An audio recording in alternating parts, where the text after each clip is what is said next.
You said what? Oh, I said, how was your day? Pretty busy. I gotta get ready for a gig tomorrow, and I've been kind of slowly getting my shit together. Okay, cool. How about I you, had a good day. Rashawn? My day's going good. That's good. Yeah, man. You had a good day, Q. Yeah. Yep. Had a good day. Just I'm just very excited for this collection video. You Yeah, know what Same. I'm saying? me me me as well. Yeah. I gotta let y'all know something. I don't know. I know some of you want to come late, but when it's like 11:30 ish, I have to like end it and stuff like that. I don't know how long I'm gonna do this for, but because I gotta Okay. get getting ready for this shit tomorrow, so I gotta be up by like 7 in the morning. Okay. It's all good. Yeah.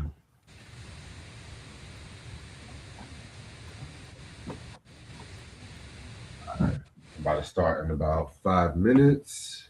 All right. And I know I got some shit coming after the collection video too, so I'm only Okay. gonna let y'all know. Oh. Oh. Me too. I got something coming a couple of days too, so I'm gonna show a little bit of a little.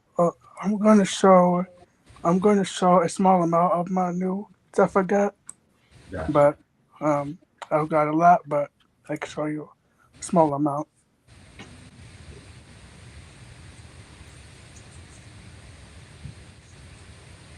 I got a couple of new items and stuff.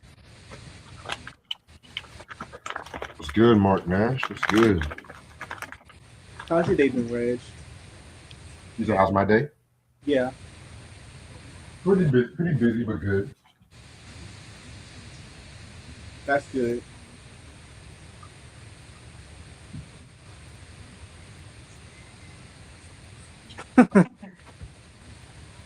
So, Red, what do you think about what do you think of what do you think about Oprah comments on Whitney Houston? I'm just wondering why she don't comment on Epstein or Weinstein. Why is it always dead black celebrities she's always commenting about? Yeah, I don't know why she do that. She does I that. never, I never really, I never really watched Oprah like that. Yeah. Yeah. All right. Hold on 1 second.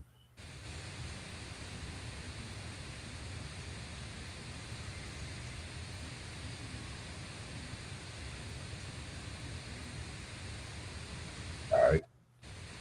I'm ready to start whenever y'all are. Let's go. What's up, you two? How y'all doing? It's your boy Reg in the building. I got my homeboy Q in the building. I got my homeboy Rayshawn in the building. What's up, y'all? Hello. Good. And this is gonna be our, I think, the first collection video of the year. No, I usually try to do two of these a year and stuff like that too. So yeah, you know what we always do. We always coming out here, showing off what we got music wise, movie wise, whatever excites us and stuff like that too. You know what I'm saying? So I have a few albums I want to show y'all and whatnot. You know what I'm saying? Just to let y'all know, I do got some people also coming later on today and stuff like that too. You know what I'm saying? So they are actually going to come like in a few minutes and stuff like that too. Also, one more thing. I know these collection videos go on for a long time.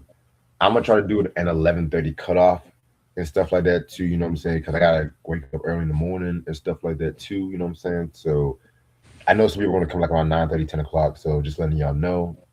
Also, the main thing I always have to say, I don't like when people talk over other people. Let's all try to keep it respectfully. Let's all try to keep it respectfully and stuff like that too. You know what I'm saying? And yeah, let's Yep. get to it. All right, so I got a few albums, I got a few vinyls, and I got one cassette. I'm gonna be real with you. With the amount I have, there's like three albums I'm very proud that I got, and I'm gonna let y'all know that throughout the show. The first album I want to show y'all. This is an album that Try and I did a review on years ago. We both said it was a very, very, very dope album and stuff like that too. This is from a rapper who I personally feel does not get her just due. It's Moni Love with the 1993 album In a Word or Two. Oh, that's This album came out 1993. It's actually her second and her last studio album. I'm gonna be real with you. I actually like this album a little bit more than the first album. A lot of people might be surprised about that and everything. You know what I'm saying? By the way, we all gonna show two albums each. And a lot of people are kind of surprised and stuff like that too, because you know the first album was dope. Moni in the middle. It's a shame. Love that shit. But I feel like this one had a little bit more better production. Like she has production from people like K-Def, Marley Marl, Prince. Yes, I said Prince. He does some stuff on this album too. You know what I'm saying? This album was known for songs like Born to Breed, In a Word or Two, Never Give Up. You know what I'm saying? Very, very, very dope New Jack Swing, R&B and stuff like that too, hip hop and everything. Like I'm so fucking glad I got this album. 'Cause this album usually goes for a lot of money, but I got it for about $5. Moni Love in a Word or Two out of print. All right. And next album I'm gonna show y'all. This might be a surprise to many people because a lot of people might not expect me to like this group, but I don't give a fuck. This group is dope. It's Foreigner with their I want to say their second album, Hard Games. You know what I'm saying? This album came out 1979. Oh, excuse me, this is their third album. Excuse me. 1979. Very, very, very dope album and shit like that too. This was before they did stuff like I want to know what love is and all that shit. You know, I'm so fucking tired of that song. I'm gonna be real with you. Um, because the Foreigner, I like Foreigner. I like them when they were like more synth heavy with the hard rock ill. But when they started getting more synth, like as the '80s went on, like when a lot of rock acts started getting more synth heavy, I don't know. Sometimes their music gets more sappy. Like prime example, Chicago and stuff. Like when the Terry Kath era, like from '69 to '78, they were very jazzy, soul, not kind of soulful, but jazzy and everything like that too. But then when they came out with fucking when Terry Kath died and they came out with all these stupid ass ballads and they had them synths, their music just went took a huge downhill turn, in my opinion. But that's besides the Mm. point. But other than that, this album right here was very good. This was known for songs like Love on the Telephone, Head Games, Dirty White Boy, and shit like that too. You know what I'm saying? Like this album, they did have some synths on this album, but it wasn't really too heavy and shit too. You know what I'm saying? But yeah, Foreigner, Hard Games. This album came out in 1979. I'm trying to get some more of their albums though, but a lot of the albums are kind of hard to come by where I stay at. All right. What's up, Yuko? How you doing? Shout out to Yuko. All right, Q, it's on you. All right. Okay. First collection. Well, first CDs I got is Kanye West Graduation. Dope. Yep. This is a classic album, and also, in my opinion, one of his last good albums. If I'm being real with you. This is before he went crazy, but yeah, that's besides the point. But this is a classic album. Um, this album actually came out the same day as 50 Cent Curtis album, which was a big day in hip hop at that time, stuff like Right. that. Um, Known for songs like "Can't Tell Me Nothing," "Stronger." What's the other songs on there? Hold on, I'm trying to look at track listing, but my bad, y'all. Now take your time, man. Sometimes I have other tabs open with tech track listings too. I get it. Yeah, but yeah, but yeah, but yeah. but I can't see the track listing on the background, but I think this is uh, a digipack or something. But yeah, but anyway, but yeah, it's a classic album, one of his best albums in my opinion, and yeah, classic album.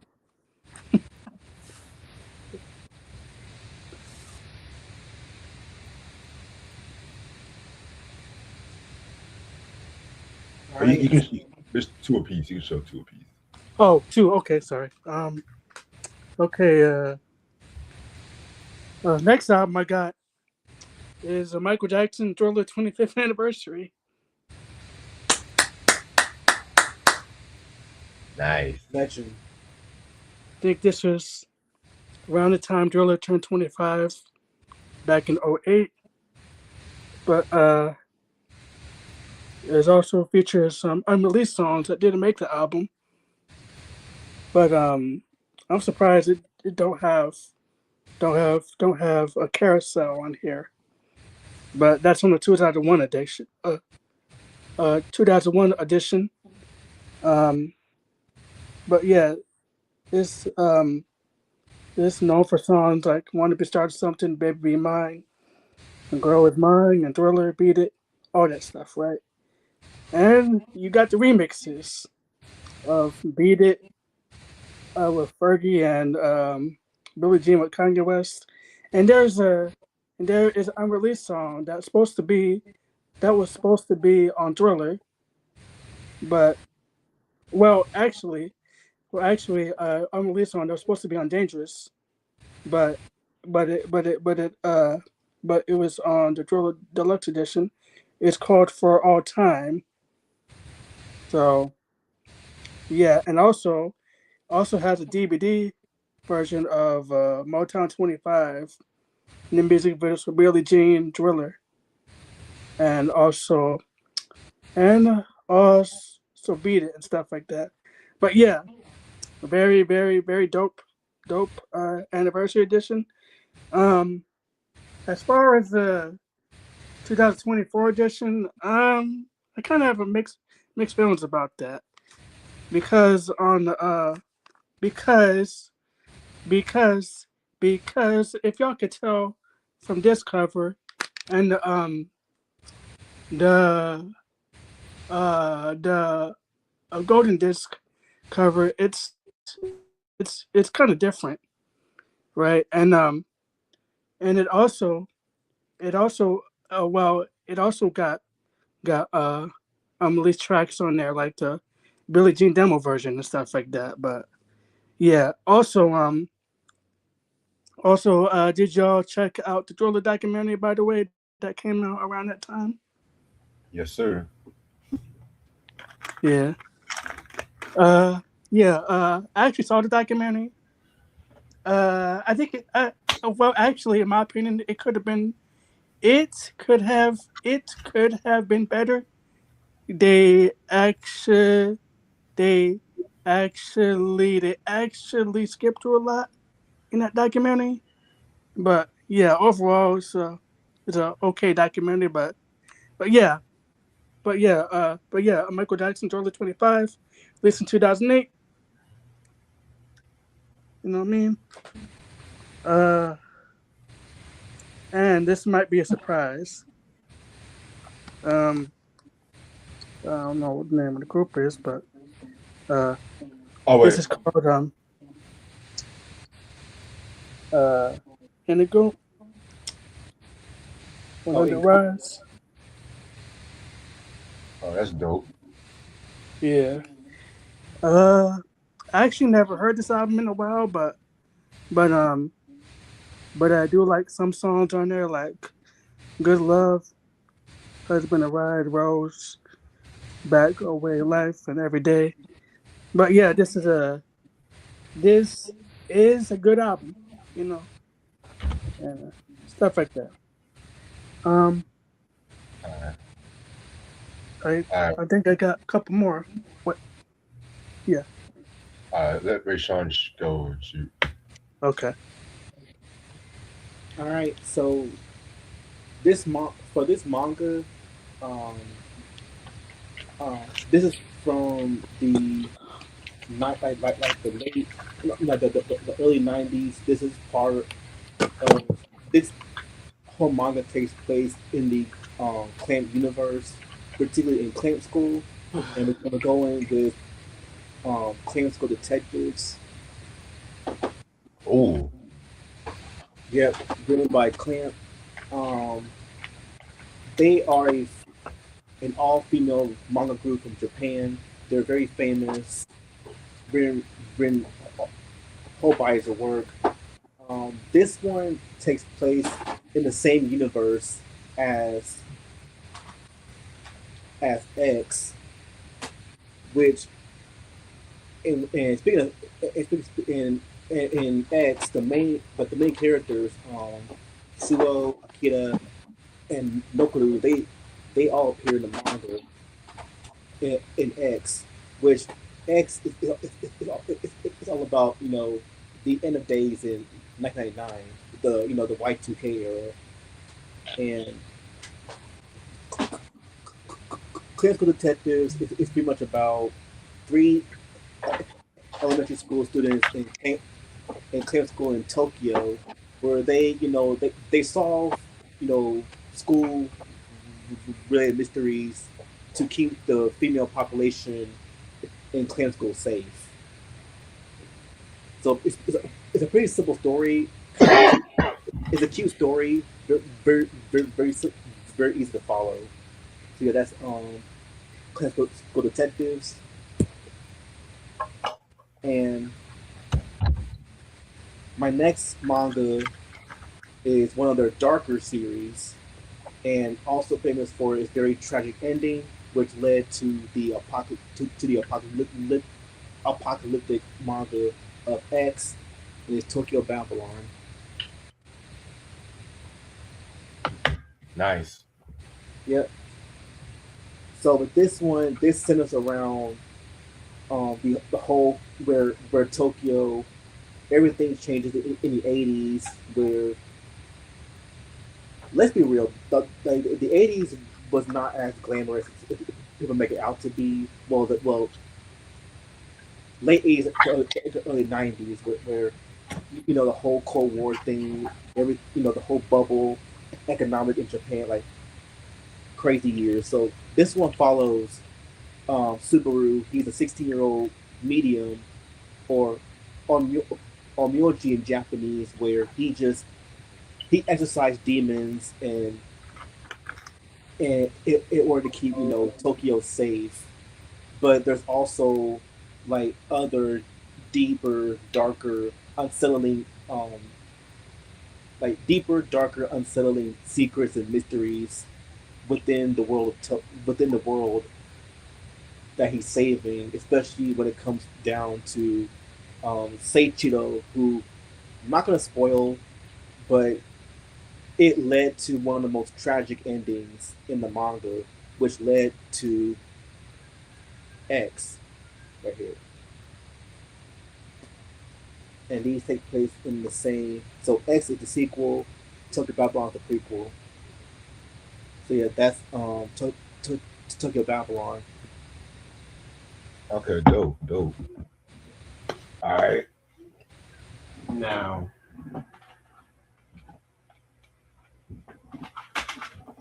this album I'm gonna show y'all. I've been trying to get this album for you. By the way, dope, dope selections by both of y'all. Just letting y'all know. This Thank you. album, Appreciate it, bro. no problem. This album I've been trying to get for years and stuff like that too. A lot of people kind of say this album's kind of it's not touching the album that came before it, which I'll agree on that too. But it's a fucking vibe to me. The Rolling Stones with Emotional Rescue. This is actually their 15th album and whatnot. This album came out 2 years after Some Girls and everything. It's funny too because they dropped a new album.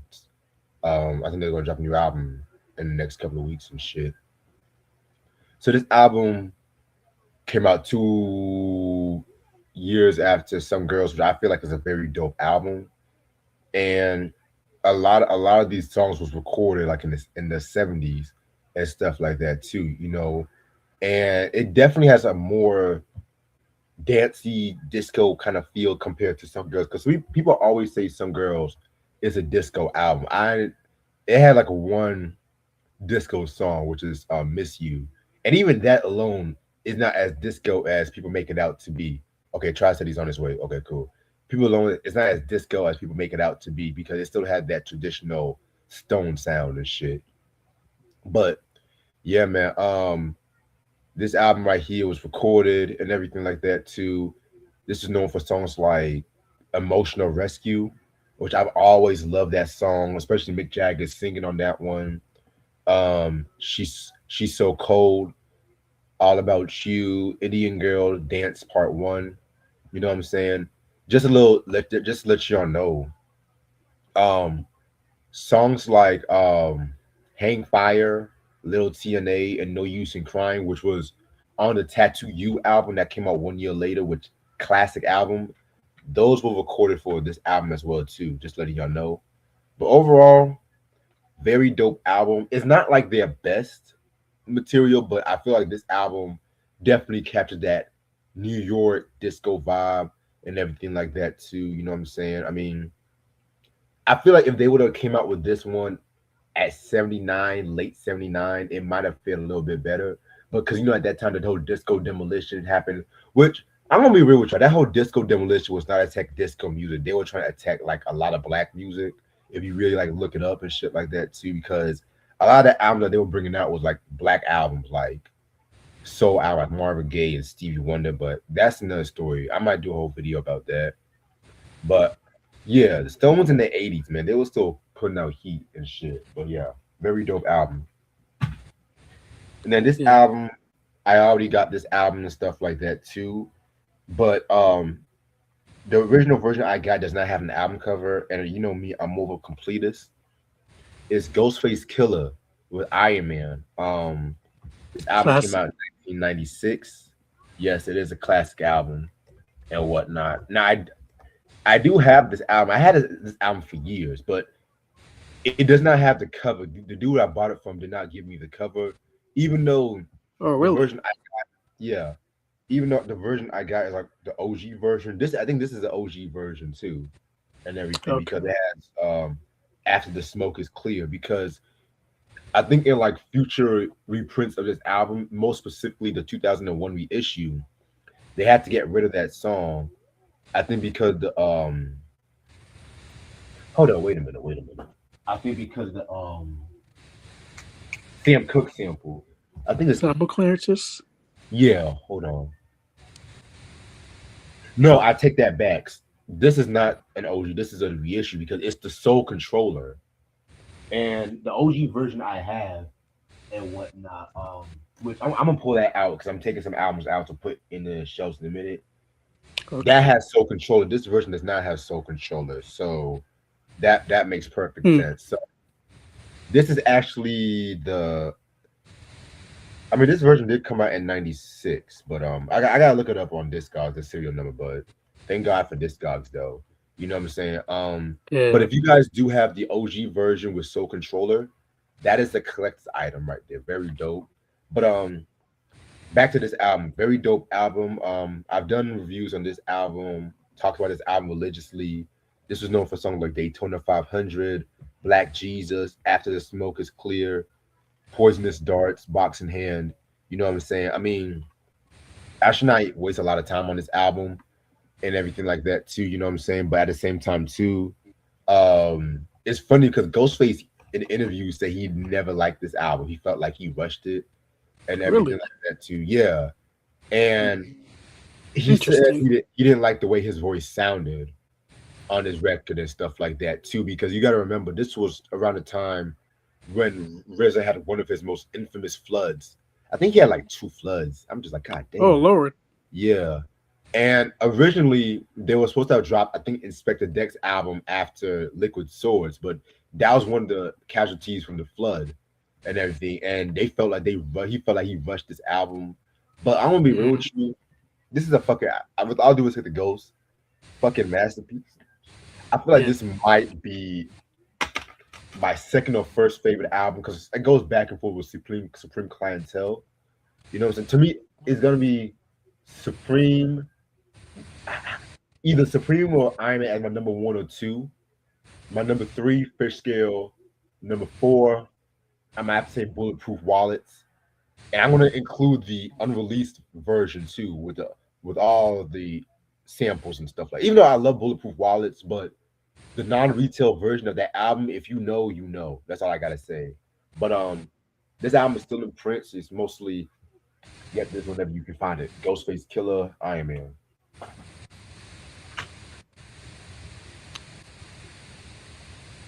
Q, it's on you. Okay, it's on to me. Okay, all right. I got what? Two more CDs left.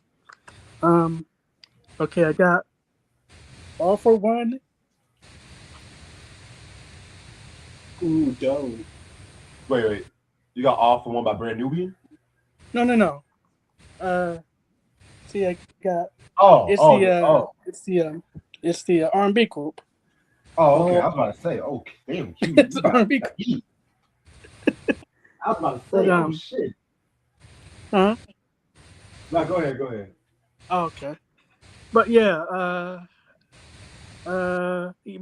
I believe this is their second or first album, I believe. This I think this came out in '94 or something like that. Known for songs "So Much in Love," "Our Girl," "Better Man," I Swear, down to the last drop, and "Without You." But yeah, is a this is a this is a classic. This is a classic R&B album. Not enough. Not actually, nobody talked about this. Actually, nobody talked about this album like that. This is a very underrated. So, if you're an R&B fan, you should check this album out. This is All for One. This is a self-titled album. Last but not least, I have another Michael Jackson CD. This time is a compilation from Circus Soleil show. This is Michael Jackson Immortal. I heard about that one. Nice. Yeah. This is based off of the Circus Soleil show, Michael Jackson Immortal, that came out back in 2011. It features all the remixes of his songs, and they do some acrobats to the song or something. This is not the only show they did on them. They also have the Michael Jackson one in Las Vegas, by the way. So, but yeah, this is a pretty dope compilation, remixes of the songs. But yeah, very dope. If you're a Michael Jackson fan, you should check this out. It's Michael Jackson Immortal soundtrack. All right, Ray Sean, is on you. All right. I got two CDs. These are my older sister CDs. She loved this artist so much. What a legendary artist. Yo. So this is her CD. Janet Jackson. Yeah, Tony Wild. Sick. Yeah. Well, you say you got 20 Yo? Yeah, this is my sister's CD. I love it. Yeah. I never saw that cover though. What is that, like a lenticular cover? No, this a box. Okay. That's dope. I love that. Yeah. I never saw that. The Tony Wild box set? Yep, it's a box set. Wow. With all due respect, she should have did that for one of her classic albums though. Yeah, I was gonna say that too. Control or something. Right. Yeah. So Janet Legend, artist. No introduction. So the tracks are the intro 22. So excited featuring Kia. 3, Show Me. 4, Get, Get It Out Me. 5, Do It to Me. 6, This Body. 20, 7, 20 Part 2. 8, With You. 9, Call on Me featuring Nelly. 10, 20 Shots Part fired. 3. Yeah. 11, Daybreak. 12, Enjoy, my favorite track. Very underrated. 13, 20 Part 4. 14, Take Care. Pretty dope record. 15, Love to Love. And 16, 20 Part 5. So th- this is a pretty good album in my opinion. Jan 20 YO. And then I got discipline. Discipline. This one this one has ID, feedback, love, spinning, roller coaster, bathroom break, rock with you, tonight, can't be good, 4 words, never let you go, truth or dare, the greatest X, good morning Janet, so much better, play selection, the one featured Missy Elliott, what's your name, the meaning, the discipline, back and curtains. Nice. Yeah, I, I used to have that's that album. yeah. So it's Jane's discipline. Yeah. All right. All right, try. It's on you. Show 2 albums of peace. Let's see what you got. I did a little video yesterday where I showed off some new Michael Jackson vinyl. Oh, I First time saw that. ever. Great job on First that. time ever. I'm having off the wall on vinyl. Never had it on vinyl before. And then I got Thriller, another copy of Thriller, just like my third one on vinyl. Sick. And Bad, first time ever on vinyl. I had Bad on cassette and I have it on CD. Now it's on vinyl. And in the video, I had also said shout out to Haresi Tees. They have a clothing line. They make T-shirts. He did a Michael Jackson giveaway where he only sent me the vinyl, but it just came in the mail today. I got the Okay. T-shirt finally. He sent me the T-shirt finally, and man, this Michael Jackson T-shirt is fire. Oh Sick. wow, that's a fire T-shirt. You got you got you got Michael Jackson with the Dangerous and the Wiz and him and the Jackson Five. What else?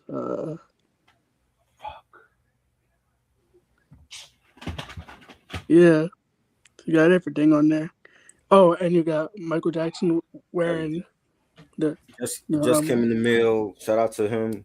If you want any of his T-shirts, he has a shop site you can order your T-shirts from, and I thanked him last night again. So shout out to him for that, man. So okay. for whatever reason he said it, you send it separately. I was hoping to get everything together, but the vinyl came by itself, and then today the T-shirt came. So shout out to him for that. Nice.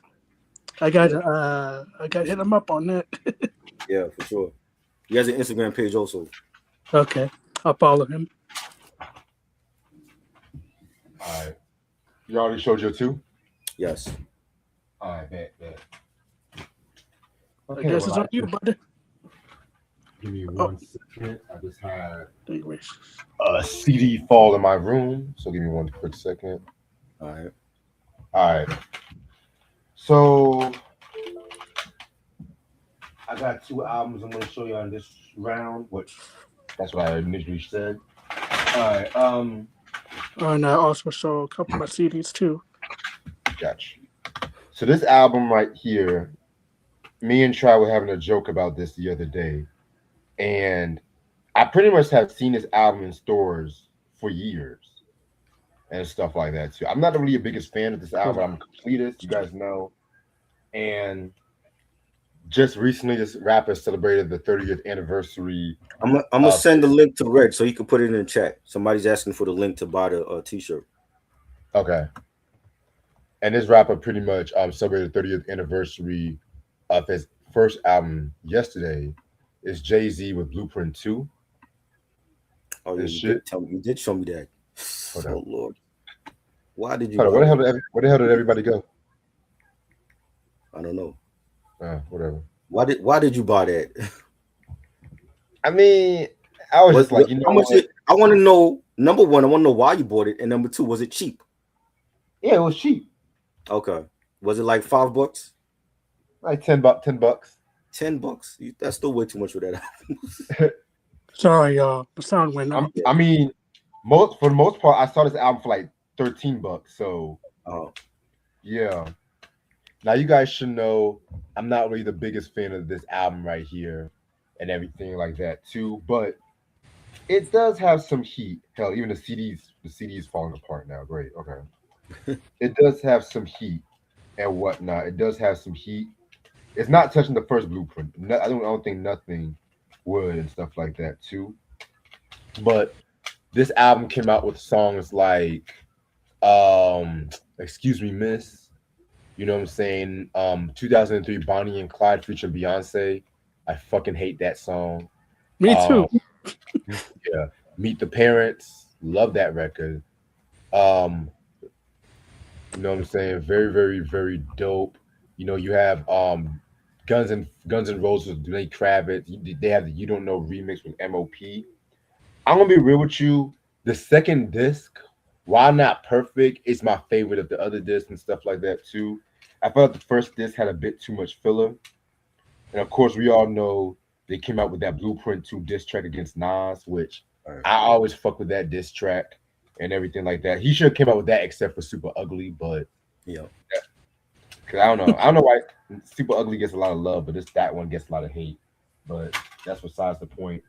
Again, I think the only Jay Z albums I'm missing now are Magna Carta, Holy Grail.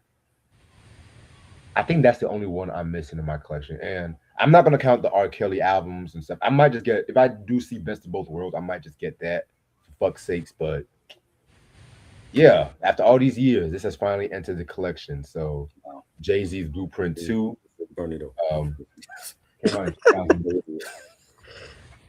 All right. All right, now I'm on this site.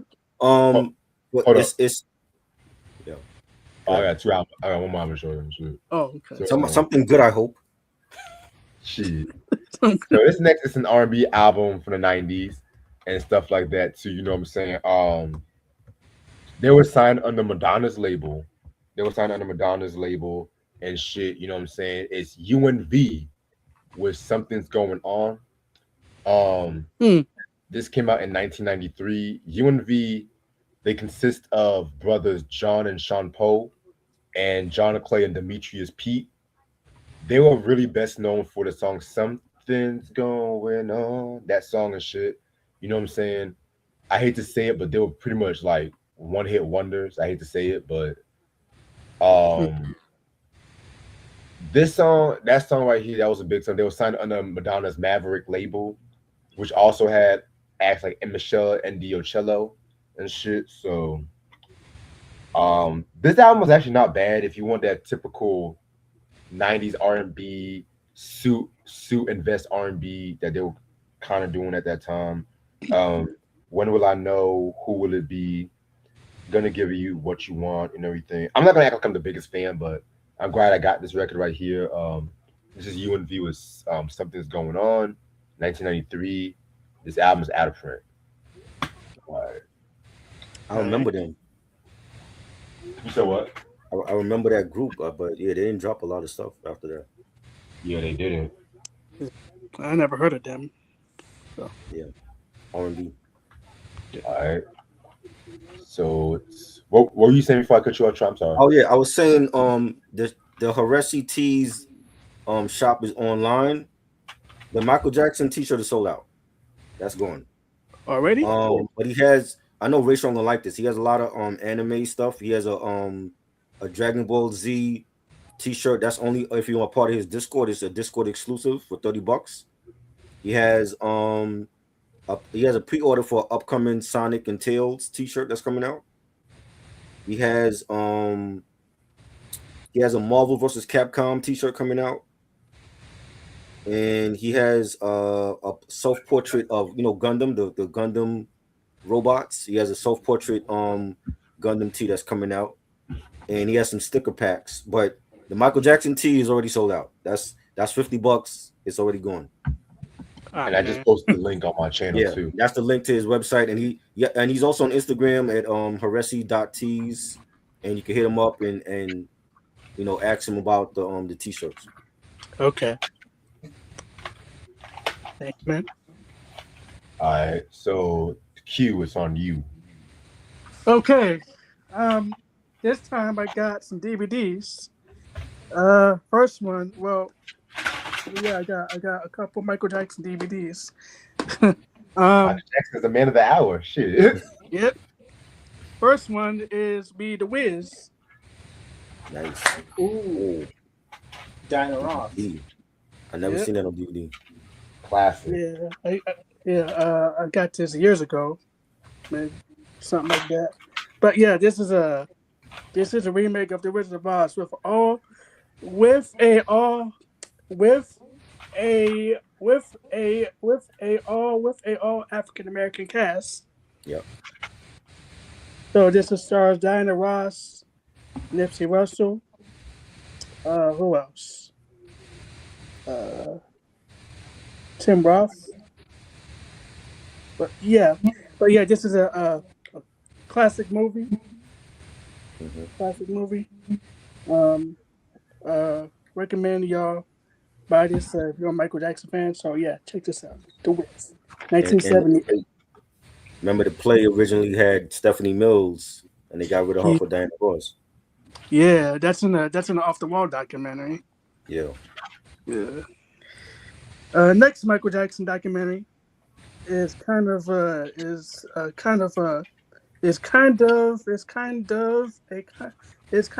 ultimate collection of documentaries. So this is Michael Jackson Ultimate Collection Documentaries. Oh, that's dope. Never seen that. Yeah, this is like an unauthorized documentaries and stuff like that. Oh wow. Came up. Interesting. Yeah. So it has the history of Michael Jackson, the beginning, Michael Jackson, life of a superstar, and what killed Michael Jackson. So very interesting documentaries. So yeah, the what or the who killed Michael Jackson? Yeah. This is it. What killed Michael Jackson? Who killed Right. the King of Pop? Well, we know Demerol, but who killed Michael Jackson? Really? Yeah. Right. That song. I don't know. I don't know why they titled that "What Killed Michael Jackson," but yeah, it is what it is. Next one will be Michael Jackson Dangerous. Huh? Oh, it's just show two pieces. Ray Sean's turn and shit. Oh, I'm sorry. No, you good. All right. This one is a video game that I play on the Nintendo Switch.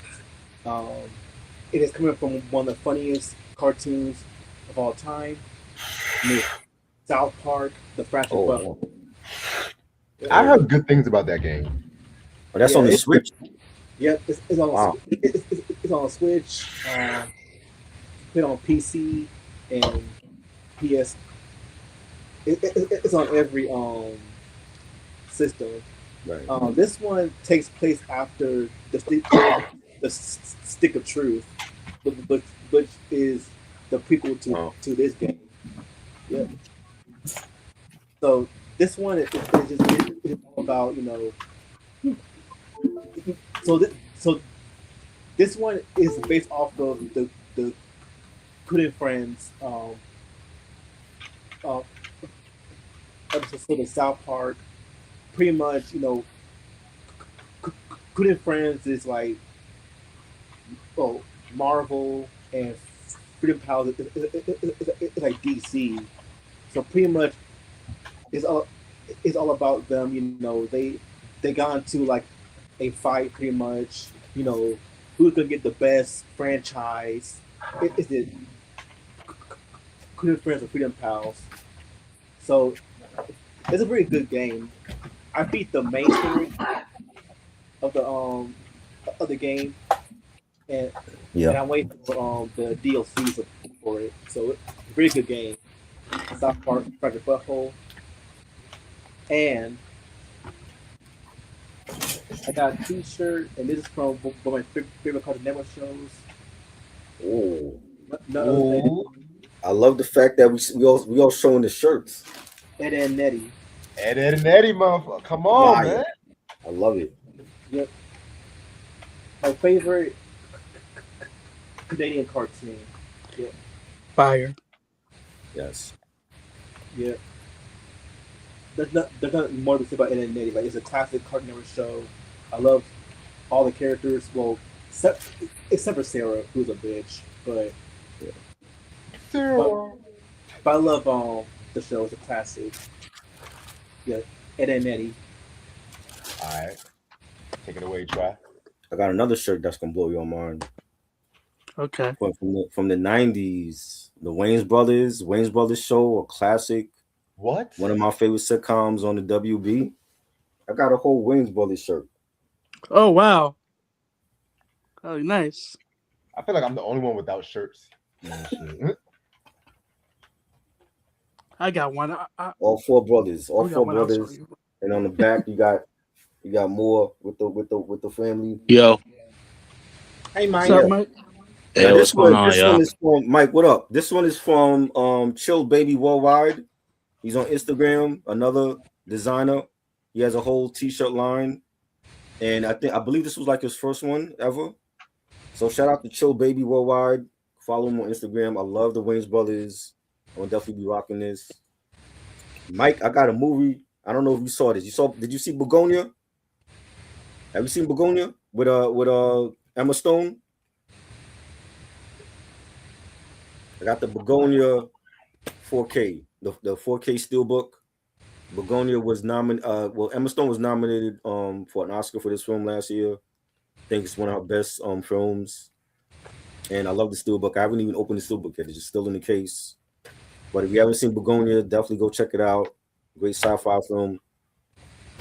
But yeah. I have a whole T-shirt collection, bro. It's a lot of T-shirts I haven't even worn yet. And the Wayne's Brothers just came in the mail like on Monday. So Alright. So Mike left. He left. No, he's here. Oh, you see it? We Alright. Oh, there you are, Mike. Hey, dude. Yeah, sorry about that. No, you good. So So good. Mike, so we were just gonna show two things a piece. Okay. You're gonna be asked to try and everything like that too. So the ball's on your court. All right. Let me see. I think I'm gonna show off my movies first. All right. Yeah, let me get that out of the way. You got bingo long? Oh God, dude, I'm fucking with you. man. I'm low key. If it comes out on 4K, I might get it. Right. Low key. I ain't mad. She. All right. So my first movie I'm gonna show off is the new Silent Night, Deadly Night on 4K. So You got the other one? Yeah, I do. You bought the other one? Oh, Yeah. Is it good? Wow. You know what? I'm gonna be real with you. I'm taking a gamble only because I mean it's a 4K steelbook, but Hold on, I got that one. Hold on, I got that one too. yeah, you got this one. I did post that up. Yeah, I forgot to show. I do have that one, but that one Yeah. is signed by the director. The director signed that one. Oh, did he? Oh yeah, Yeah. that's gonna be worth something. Yeah. I don't know. But, I didn't watch it yet though. I've because we did the review on the OG one. Yeah, the old OG one. Yeah. I like the OG one. I didn't even watch the new one yet though. Yeah. I saw the trailer of it. It kind of looks promising, Yeah. but I They released mean, the trailer for that. yeah, yeah. Crazy. I know this was in theaters for a hot second though, wasn't it? Yeah. But Man. all right. And the other movie I got is and this just came out. I think it was last week or a week before. Eraser with Arnold Schwarzenegger. That was a good movie. Ooh, That Yeah, was a so good this is a limited edition 4K steelbook. movie. Um, yeah, this one, I actually like this movie. Like, Right. I don't hear I don't hear a lot of people talk about it, but I mean, I've seen it, I think like few years ago. I actually liked it. okay. It was good. All right. So I guess it's on me. Give me 1 second. All right. So what am I going to show y'all? What am I going to show y'all? So I want to show y'all some yacht rock. You check this shit Yacht out. Rock. Let's go. Oh, let me add Q back in here.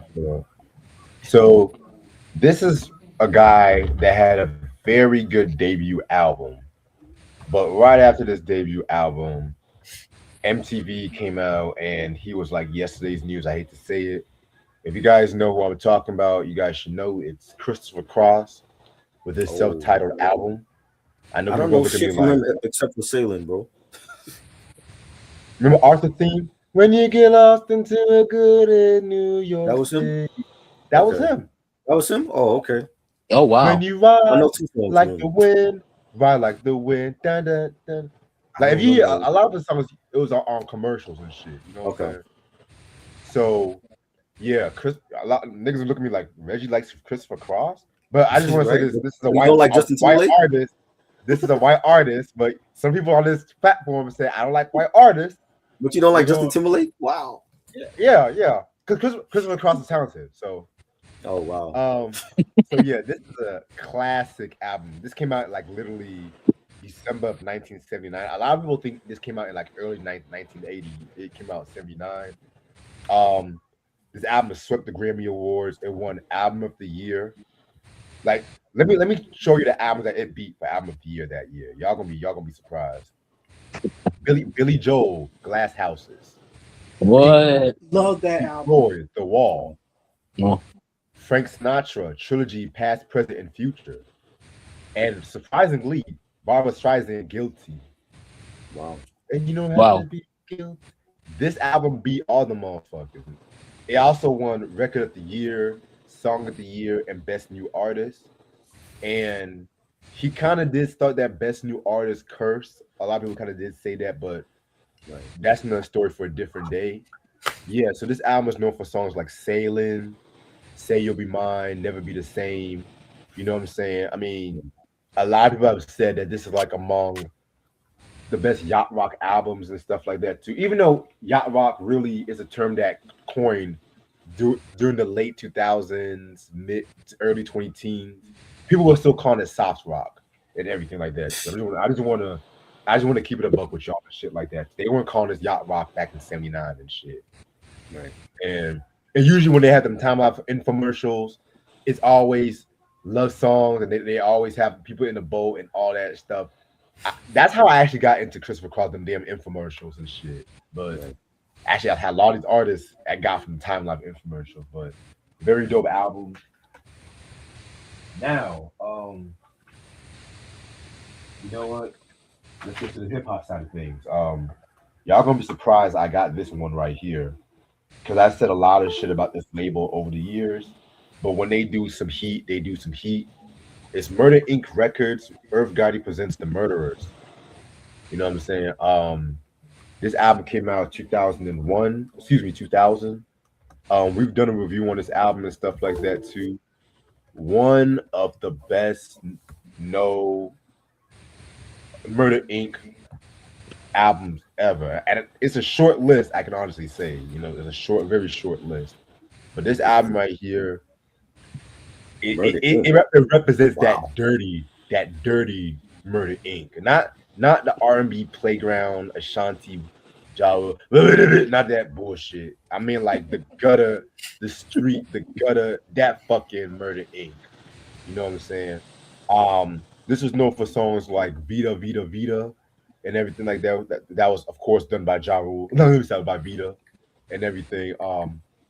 You also have them niggas with Ja Rule, Black Child, Tide, Vita, Murderers was dope. Oh my god. Like Yeah. Tales from the Dark Side with DMX was hot.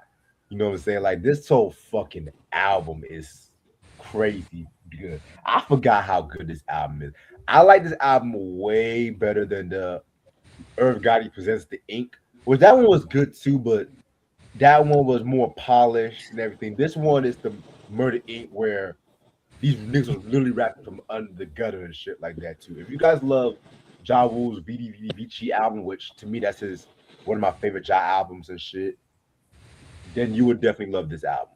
Fucking classic. Yeah. All right, it's on cue. Tell me what you got. Okay. Next one I got is Michael Jackson, Dangerous. Ooh, DVD. more Michael Jackson. Look at this. Yes. Underrated. This is a short film documentary, I believe. This is with Black or White, Super Bowl. Remember the time? Will you be there in the closet? Jam, Gone Too Soon, all that stuff.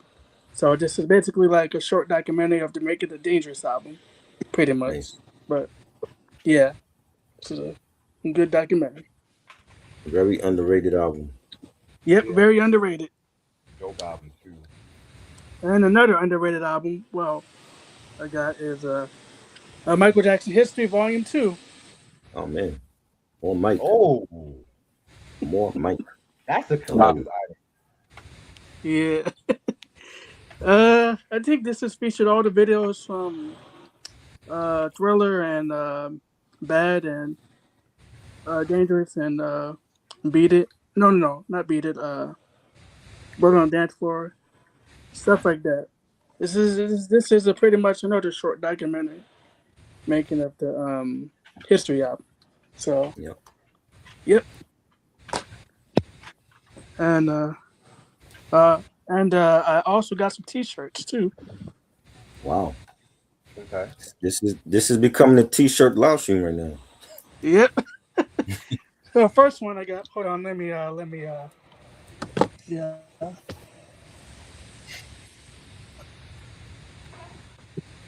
First one I got is Hold on. First one I got is the Best of the world. I don't know if y'all can see it, but Mhm. let me turn on the light real quick so y'all can see it. Here's the Best of the West, Okay, Best of the West. Tupac. Nice. Tupac and Nipsey Hussle. I love it. That's dope, man. You should be wearing that now. That's iconic. Yeah. Iconic. Yep. Iconic 2 West Coast legends on here. Nice. And yeah. This is a very dope shirt. I love Last but not least, I got I actually got this recently a couple days ago. It's the June Juneteenth. Juneteenth shirt. That's fire. Celebrate the black people. Yeah, like that one. Yeah. I'm getting Public Enemy vibes from that. Yeah.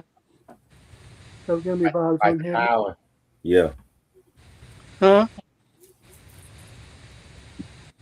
like the power. Yep, fight the power. Definitely. Yep. That's all I got for today, bro. Oh,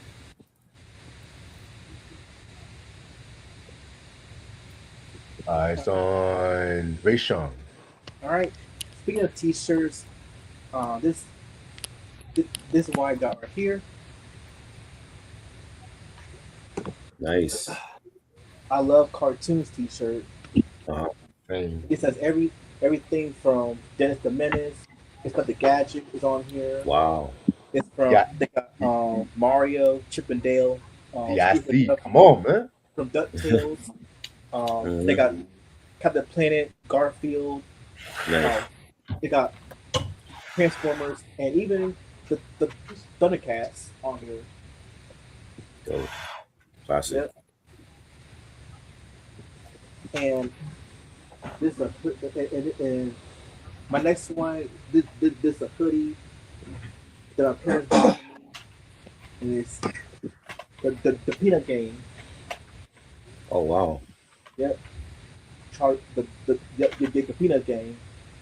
That's fire. Snoopy, Lucy, Charlie Brown. Yep. Linus, I love Sally. that. Yep. That's dope. Yep. Alrighty. I try something you. All right, now this is what I was showing Mike. I have the 4K with the slipcover, and the director of the reboot for Silent Night, Deadly Night, he signed the slipcover. Nice. Yeah, like this is actual like 4K for it. You know what I'm That's saying? awesome. I haven't watched it. I forgot it was there. Like until you showed it, I'm like, oh shit, I got that one. Hmm. You know what I'm saying? And I got Watch Dogs from 2014 for the Xbox One, and this game deals with like it's very technical. It deals with like like invasion of privacy with like the cell phones, the emails, and controlling like even the street lights. But it's a great game. They did a part 2 for that. I believe that was part 3 coming out. But part 1, it's been very difficult for me to even play because I'm not used to like this type of game. Even though it's like an action game as well, but I definitely want to I gotta finish the game and I want to play. I think Legion was a sequel one, but this is a very underrated game. I hope they do like a movie for this or at least a TV show, streaming show. But yeah, man, like I love playing different games, so I'm playing like a lot of the older Xbox One titles. Sick. Awesome. Keyword. It to make it accurate to the game. Yes, Right. that part. Alrighty. So it's on Mike now. All right, so I got 2 albums I'm gonna show y'all. The first one is Sylvia Pillow Talk. Ooh, Ooh. wow. This is, I think, well, I'm gonna tell you this. This is probably one of my. I put this as like top 50 favorite albums. Honestly, like no skips. Pillow Talk, one of my favorite. Yeah, if not my favorite song off this album. I saw an episode of Soul Train where she actually performed Pillow Talk. That was a very good episode too. I love that episode. Dope. Yeah, one of my favorite episodes of the show. And then the next album on the show is Friends of Distinction, whatever. What? Yeah. Man, y'all killing me. Y'all killing me. Will of Faye is one of my favorite songs off this album. Honestly, and this one also no skips either, to be real with you. Definitely a great album right here. Very great. Okay. All right. I gotta go in my R&B bag for this one. Uh-oh. Now, this group right here, I've been bumping a lot of albums from this group lately and shit. You know what I'm saying? They've been going on it since the 50s and whatnot too. And we got the Isley Brothers with Grand Slam. Ooh. Nice. Yeah. This came out 1981. They dropped actually 2 albums in 1981. This one and Inside You and everything, which I need to get my hands on that one. This album was more melodic compared to like some of the previous albums. Even though to me the golden period I would say is like 1973 to 1983. Honestly, the 3+3 era. Mhm. The second half of the 3+3 era, from like 79 to 82. I'm not gonna count the Between the Sheets album. I'm not gonna count that. Right. it was kind of like a weird period for them because they were really going through it a lot.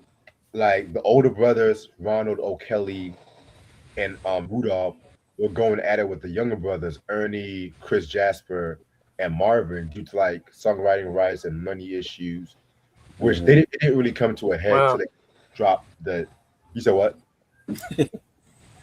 oh, I was saying, I was saying, wow.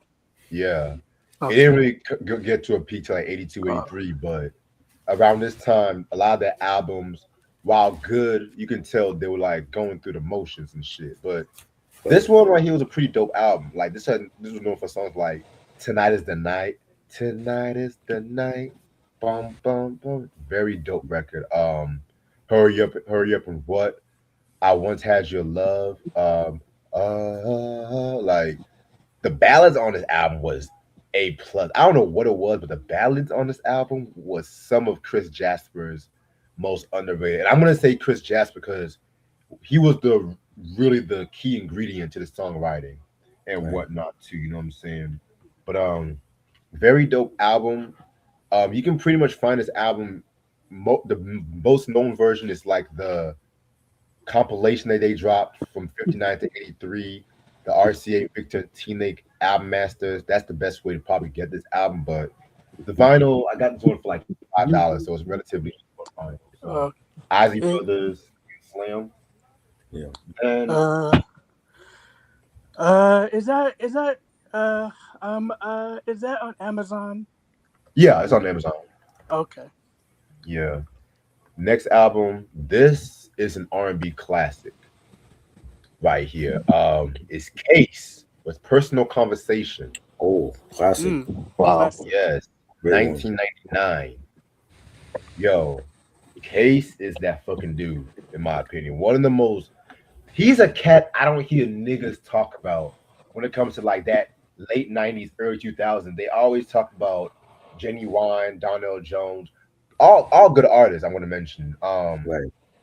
Donnell Jones. What's the motherfucker's name? John B. But you never John hear B. people talk about Case though, because his first three albums, man, were fire. I ain't gonna hold you, but this one Right. right here, maybe my fucking maybe his best album. This was known for songs like "Happily Ever After," which had Beyonce in the music video and whatnot. Uh-huh. You know what I'm saying? "Caught You," "She Don't Love You," "Where Did Our Love Go?" You know what I'm saying? Yeah, man. This album was just a fucking dope album. This was back when Def Jam had the Def Soul, which I believe also Dave Hollister was under Def Soul too. You know what I'm saying? Um, yeah, must have in your collection. I want to say this album's out of print, but it should not be too hard to find. Yeah. Now, now, now am hearing that I am hearing the Def Jam is not the same. Is not the same anymore. No, not It's the same. just filled with a bunch of garbage they have now. I'm reading it. Huh?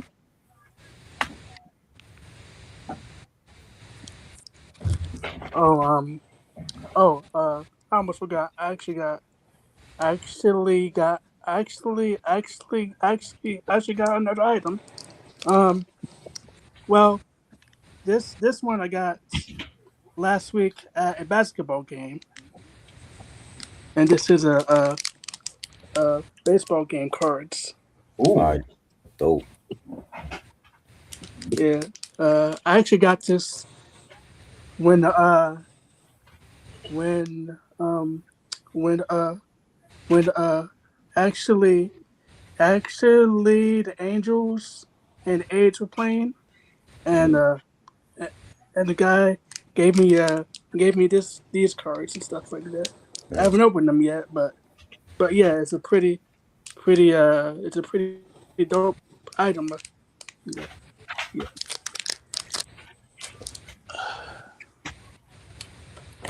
Let's see what else. Um, okay.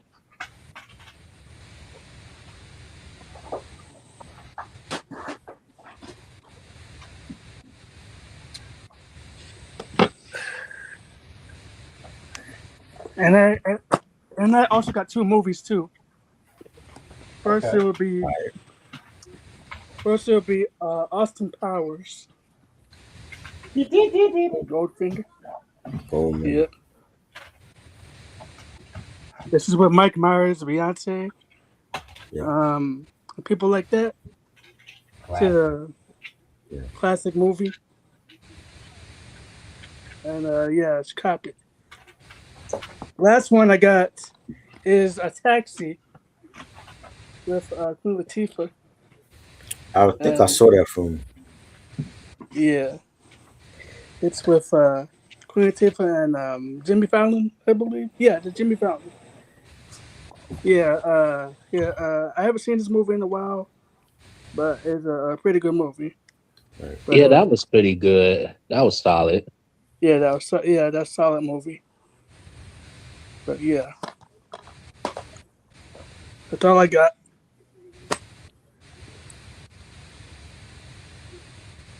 Right. All right. This one is another manga, and this was serialized in Shonen Jump. It's a very popular series, and it's still popular to this very day. Um, Kohei Horikoshi's My Hero Academia. Nice. Nice. Nice. This one pretty much is a superhero manga. It takes place on some I think in Japan, somewhere in Japan. This it tells the story of Izuku Midoriya, the main character. Um, he wants to be a hero, but the problem is that everyone has their own powers, or in this case, their own quirks. And he was born without a quirk, and so he meets this hero named All Might right here, who is who gives him the power of one for all, pretty much. And and he's on a journey to become the greatest hero. Um, the anime is still ongoing. No. I think the anime is finished. Yeah, the anime is finished. It's pretty good. I Right. saw it on Adult Swim. It's a pretty good series. It, it just reminds me so much of Marvel. And this one is a VHS. It's a film that is very underrated. And Mm. it's a Di- Disney film, no, set in Paris. The Aristocats. So, Um, this one, we run the story of Thomas and Duchess, both cats who live in Paris, France, and they had to they fall in love, and but also they had to stop like this evil guy, this evil ass named Edgar, pretty much. Pretty much, it's a simple story. It's a very good romantic story right. set in France. So yeah, the cats. Nice. So, all right. So, Trabiru. All right. I got more t-shirts. This one is Dragon Ball Z, Vegeta Super Saiyan, and Piccolo. Nice. See that one here. I forgot who sent me this joint. Somebody sent me this. But yeah, when I let y'all when I find out, I'll let y'all know. This one I got off of Etsy. This is when the New York Knicks won. Shout out to my Knicks, the world champs. We got Captain Crunch, the MVP, Jalen Brunson, in like the Captain Crunch cereal Nice. box. Yeah, we need a Jalen Brunson cereal, yo. This That's is the cool. MVP for the finals. That's actually fire. Huh? It's fire, actually. That's fire. Yes, Yeah, man. that's Captain yeah. Crunch. Captain Crunch. Come on now, the MVP. This is the MVP right now. The world champions. I had to get it. You know what I'm saying? Yes. So that's my tool. I gotta find out who sent me the Vegeta and Piccolo t-shirt. Somebody sent me that, but I'll They give kind of Reggie like the info at a later they kind of date. Huh? look like Frieza. Is that Frieza? It was it's Piccolo on the front, but on the side of it is Piccolo and Vegeta. Oh, okay. Okay. Yeah, that's actually nice. Yeah, I Yeah. see Frieza. That's It's like Frieza. purplish and shit. So you know what I mean? Yeah, go Knicks. You know, the world champs, I, man. I hate what Super did to him. Yeah, that was bad. Yeah, because the original he was more sadistic in the original. Yeah. All right, you up, Mike? All right. My So one. next album I'm gonna show off is Bobby Brown, Don't Be Cruel. Oh, yes, classic. Um yeah, this is a classic album. Right. My prerogative, every little step, I'll be good to you, all them joints here. This is a definitely must own in your collection. Mm-hmm. Classic. Yeah. I Classic. think that album celebrated its anniversary recently. If I'm Yeah, not the mistaken. 25th. Yesterday. Yeah. Yep. Yeah, Yeah, yesterday. Yeah. yesterday. Yep, yesterday. And then another album I got is Stephanie Mills, If I Were Your Oh, Woman. yes. Yes, I got that one too. Great, Underrated. Yeah. great album. Yeah, this one's a very good album. Songs like I Feel Good All Over, If I Were Your Woman, Rush on Me, and this album, no skips. That's Right. my This joint. is- yeah, this is definitely one of my favorite albums. So Yes. That actually was the June 20th. That was anniversary for Don't Be Cruel and Any Heartbreak. They came out the same day. So that's Yeah, nice. June Oh 20th, wow. 1988. Yeah, that was mess. That Oh was wow. messy as hell. it was. That, MCA knew what they were doing. that's All right. that is so messy. Both Yeah, albums came out on the same day. yeah, same day, same label. I They know Wow. what know. they're doing. Yeah, That's crazy. For real. That's All righty. so messy. What's more messy is that they went to tour together with Albert right. Stress. Exactly. Right. I swear they had the most mess in all R&B group history. I don't even know what to say about that. Right. All right, Hey, I agree with you on that. next album. So this is actually the first album I've owned from this artist, believe it or not.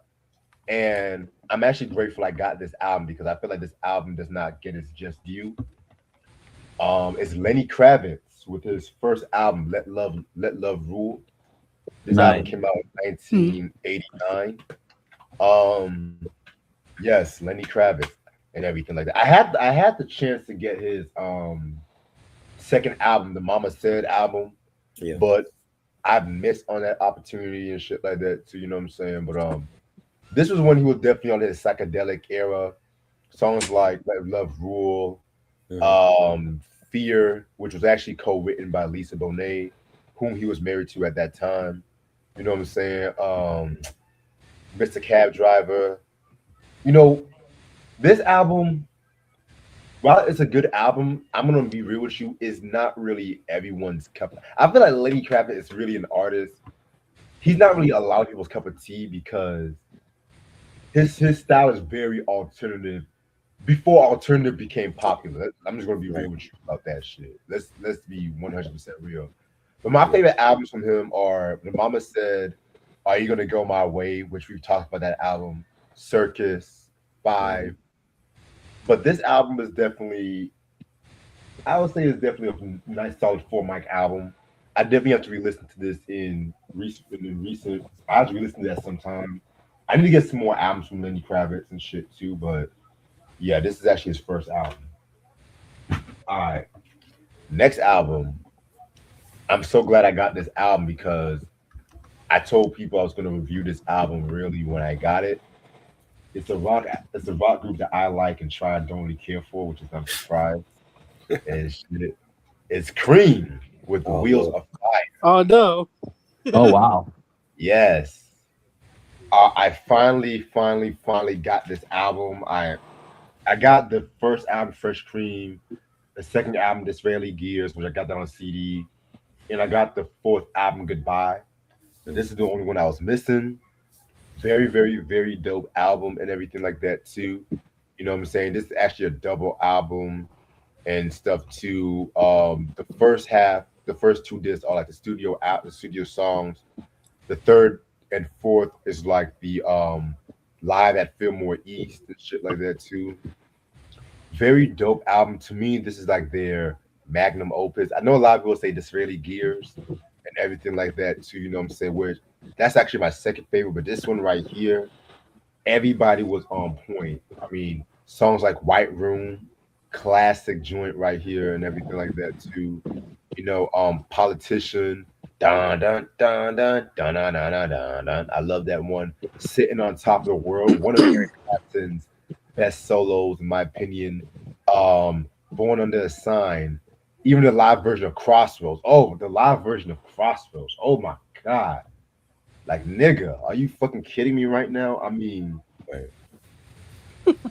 what you mean right? You don't like this control? What you mean right? Just going along with what you're saying. Yeah, I'm just saying, but I'm fucking with you. But yeah, very, very, very dope album. I know that they came out with a Goodbye album in 1969, but I'm gonna be real with you. I do like that album. They just threw that in together because they were already broken up at that time too. I consider that more of an appetizer album. This to me was the finale album because the reason why they broke up was because Jack Bruce and Ginger Baker weren't really getting along with one another, and they almost fought a couple times and shit too. Eric Clapton didn't like the direction the group was going to at that time and stuff like that too. You know what I'm saying? So definitely going to talk about this album one day. I doubt Try's going to join me for that one and shit. Nope. So I'm not even Definitely not joining you for that Oh, one. he said no. You already said it. You already said it. Yeah. Like, So definitely expect a review on this one. This is Cream, Wheels of Fire. And just to let y'all know, this is actually the OG German pressing of this album. So this version is very hard to come by.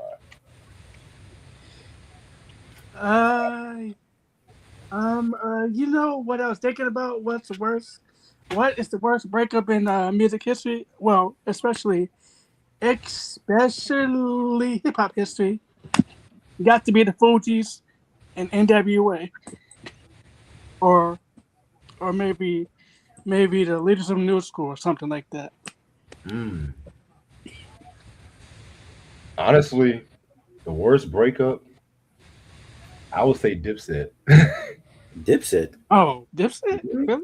Because at least with the Fugees and NWA, we got good music from solo members.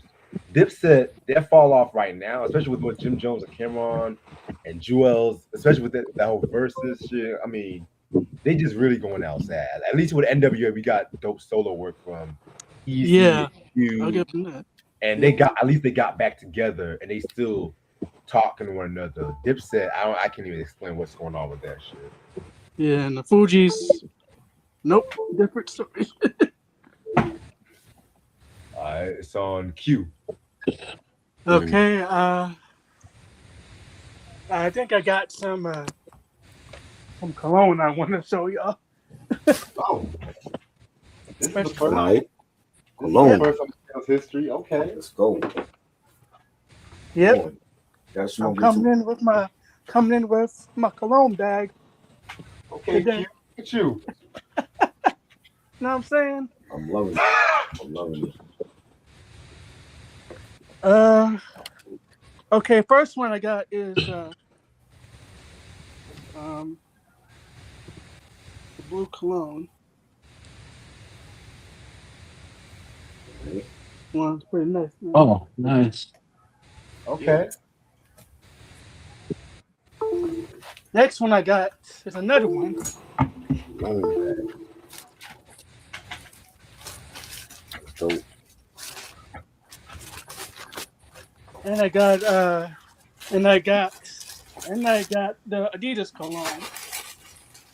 Nice. ooh.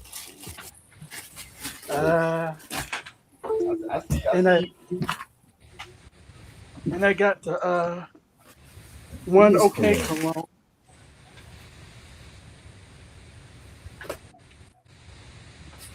Ooh. And I got another Adidas cologne. Ooh. Let's go. And I got some lotion too.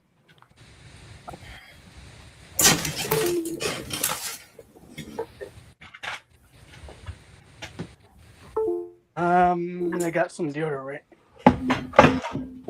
That's fire. Team Spirit. Yeah. Yep. I'm coming in with my fresh cologne and deodorant today, man. You know what I'm saying? That's dope. That's dope, man. Huh? That's dope. Oh, Yeah. Thanks, man. I Appreciate it. I take it all the way, Sean.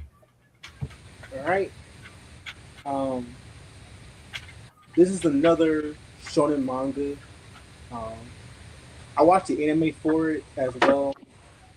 It's very good anime. Very dark, but it has a very great story to it, and it's no other than Paru Itagaki's Beastars, Right. volumes 1 to 4. The Oh, nice. Yeah, so pretty much this takes place at a high school. It's called Church and Academy, and pretty much every animal is divided. You know, for the carnivores and the herbivores, social hierarchy, racism. Like it's pretty much like Zootopia, but much more. But it gets a lot to Zootopia because Zootopia, but delve into a lot of social, racial issues. But Beastars took it to a more darker, more more more mature places. Right. Um, it follows a wolf named Legoshi who he has feelings for a dwarf rabbit named Haru, because he's a because he's a wolf and she's a rabbit, like a dwarf rabbit. He has to fight his carnivorous urges, but he don't end up murdering her.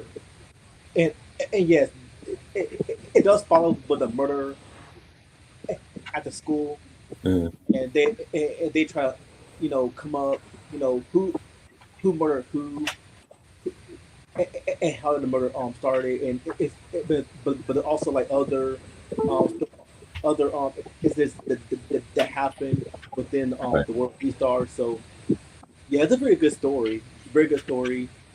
Pretty dark, and and that's Beastars.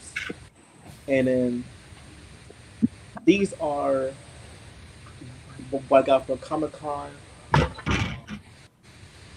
Uh, Kiki's the Oh delivery wow. service. Yep. Hayao Miyazaki and Animal Crossing. Nice. What are those? Are those like coasters? What is that? Those are where you put your cups The your coasters. yeah. Okay. Yep. That's fire. Thank you. Alrighty, it's on try now. Speaking of cups, I got some New York Knicks cups. A whole set. Shout out to Oh, sillypint.com. nice. It's a website that they make cups, and these cups are made of silicone. So they'll never break. They you can put them in the dishwasher, you can put them in the microwave, they're microwavable, they're safe. If they fall on the ground, they're not gonna break ever. And they sent me these during the playoffs of the Knicks run, and they make cups of they have different teams, hockey teams, basketball, NFL, baseball, different designs and colors. You can check out their website. So thank you, Silly Pint, for these New York Knicks cups. And I never did the unboxing for this, but Gatorade, they were doing a promotional run for Stranger Things before that went off on Netflix, and they sent me in the mail a Gatorade bottle with the Stranger Things logo on it, and it's a collectible item. And yeah, I should have did the unboxing. I never did it, but this is the actual like bottle they sent me in the mail with the Stranger Things logo on it. Oh, nice. Yeah. So shout out to Gatorade. I'm not even gonna drink it. I was gonna drink it. I'm just gonna keep it. I'm gonna keep it in here like this.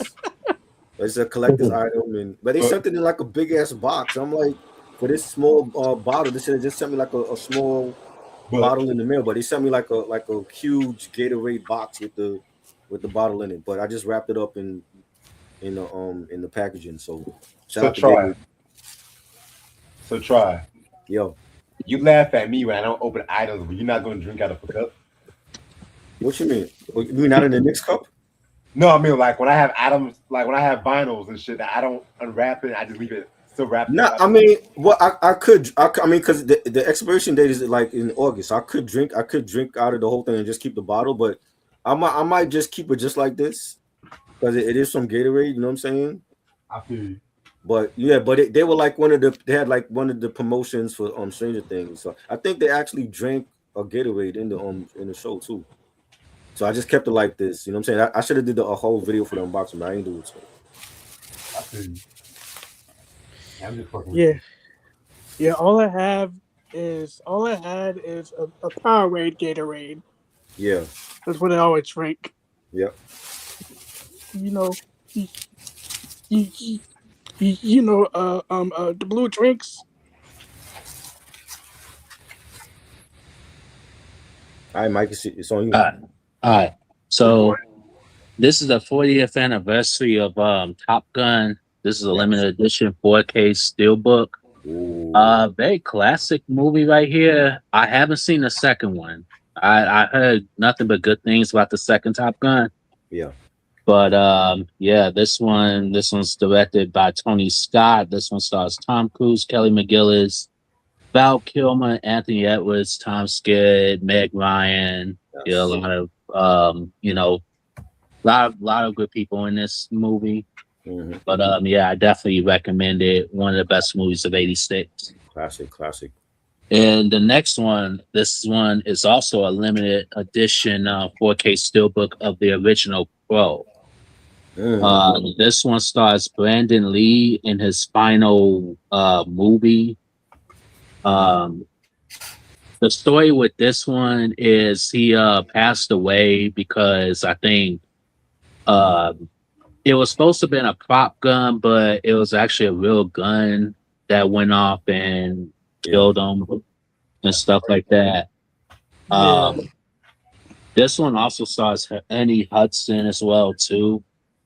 This is a to me, very classic movie in my honest opinion.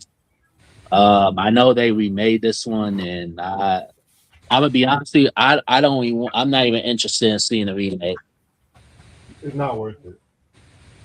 Yeah, it looks like I it. watched it. I think it would have been better without it. It would have been better without the title, The Crow, in it. It was a good movie. Just it didn't remind me of The Crow, except for like Right, the crows. There were actual the crows coming back, and there was like a whole like afterlife type of thing going on. But without the right, title, it would have been a good movie title.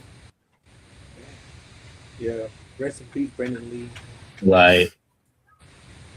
All right. Guess it's on me. yep. All right. So Yes. this album right here, I'm going to my Motown bag with this one. I was so surprised I found this on CD and everything like that too. You know what I'm saying?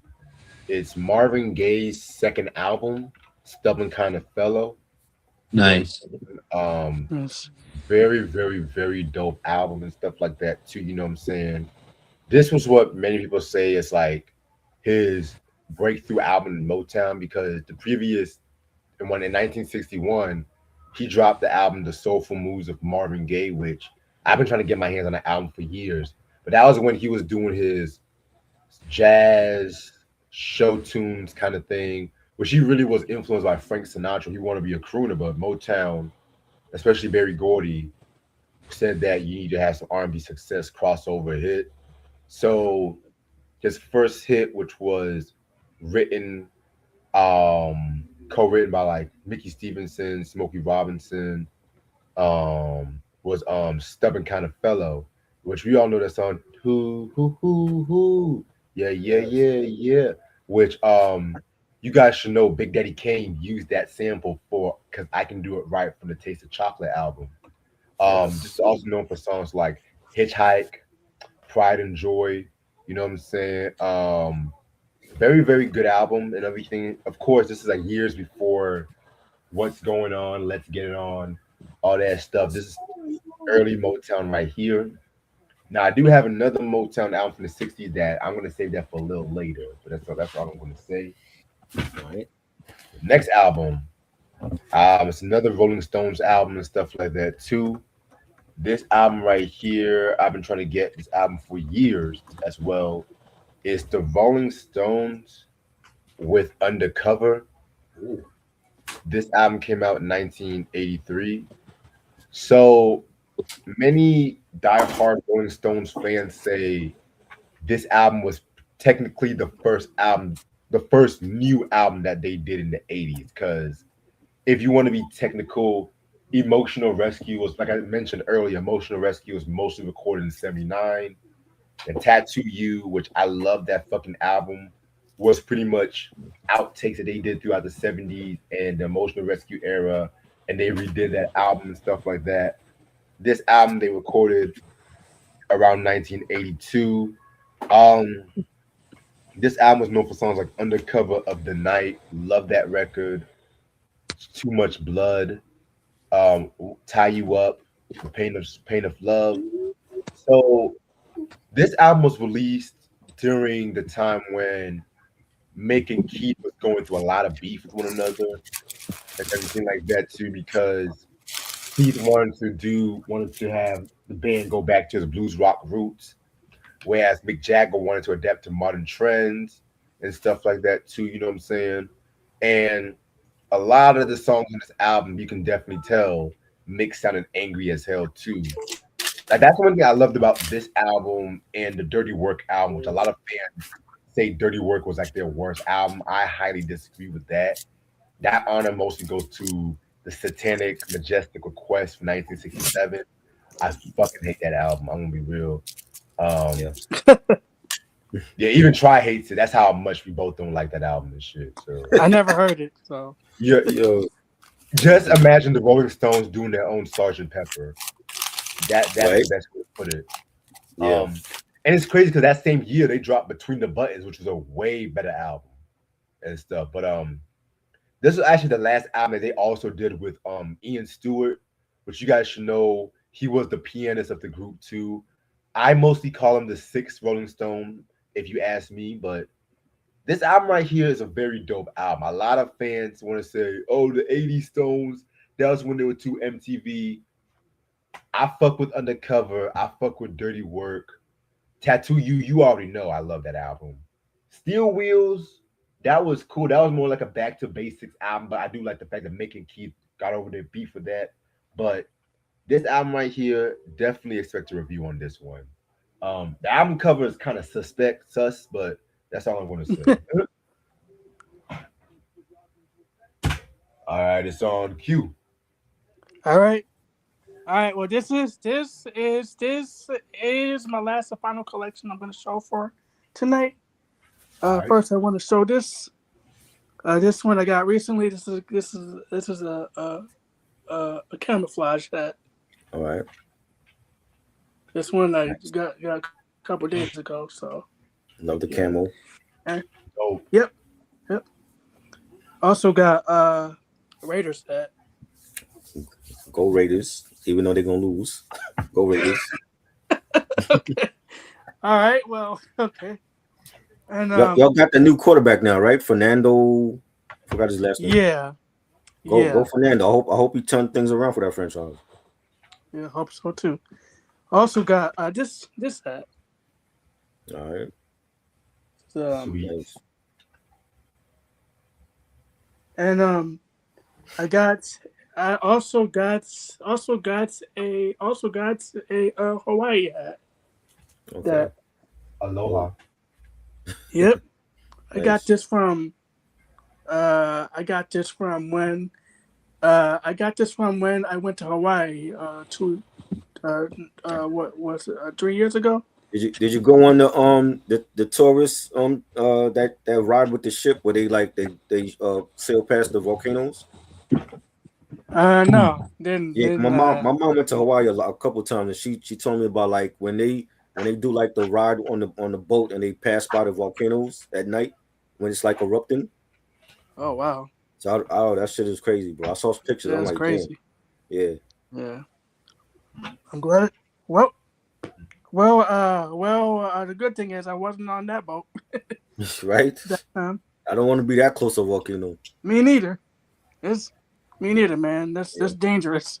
yeah. Next one I got is an LA hat, pretty Okay. much. Repping LA. Yeah. What team out of California is gonna do good this year? Um. Is it Sacramento? The Kings? Well. What they doing?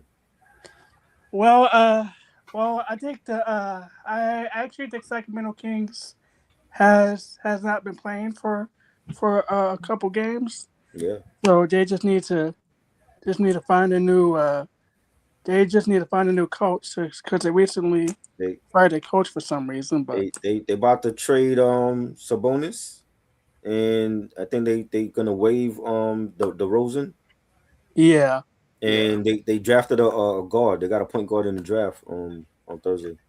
right, So yeah, they making some moves. yep, they're making some moves. Um, also I got this is a King said, of Kings course, hat. repping your team as you Yeah, should. yep, Kings hat. Dope. I love And the last color. but not least, I got is a what is it um got this. California. Okay. Yep, Repping your state. absolutely. That's dope. Yep, that's all I got for tonight. Very good work, Q. Thanks, bro. Appreciate it. All right, take it away, Ray Sean. All right. So I got another T-shirt, and this is from a famous sitcom that every Gen Z kid has watched. Mm. Um, and it's the Saved by the Bell shirt. Oh, I like that. Hey, Yep. Oh, Saved by the nice. Bell. TNBC.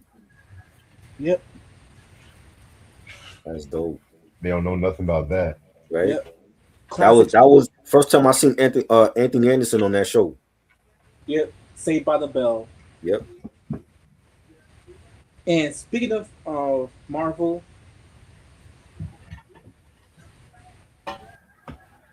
Yeah.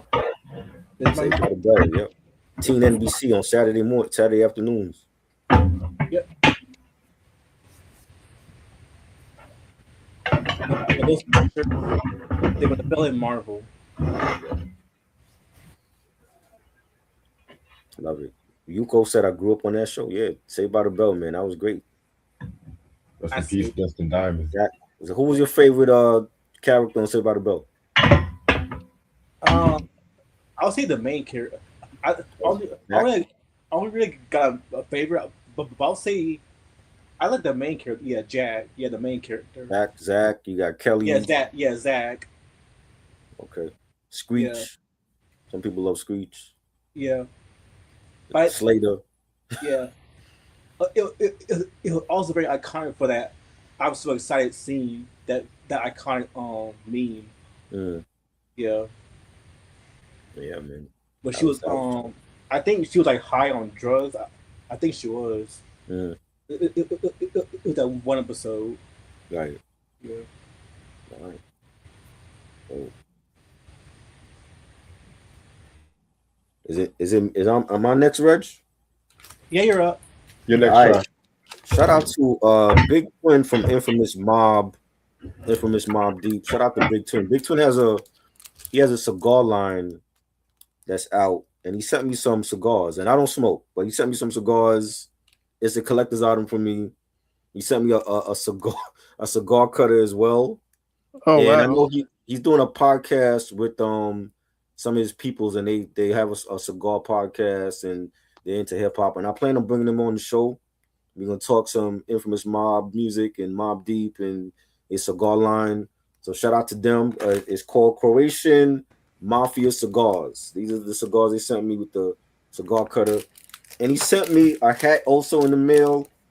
Grammy Worldwide. He has a line called Grimy. He sent me a whole snapback in the mail. Shout out to him. This is the box that came in. Grimy Worldwide. He got the infamous sign on the box. Shout out to Big Twin. I'm gonna definitely bring him up on the show. You know what I'm saying? Infamous Mob. They got some classics. They did a lot of great stuff with Mob Deep and the whole Queensbridge artists out there. So shout out to them.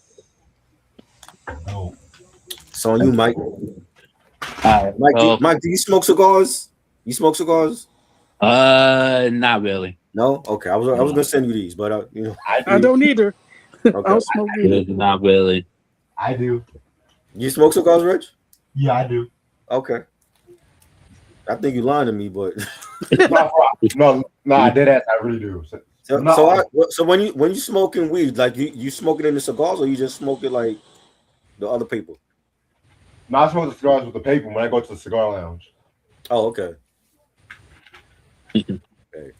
All right. So the first song I'm gonna show off, Jeffrey Osborne's "Stay with Me Ooh, I Tonight." got that one. Great Ooh. album. Great album. Yeah, this is a very great, definitely a great album right here. You got tracks include you don't get so mad, Stay with Me. This one's a definitely pretty dope album right here. Wow. And then I have Peebo Bryson, Crosswind. Rest in peace. peace. Yeah, rest in peace. Yeah. Yeah. Well, rest in power.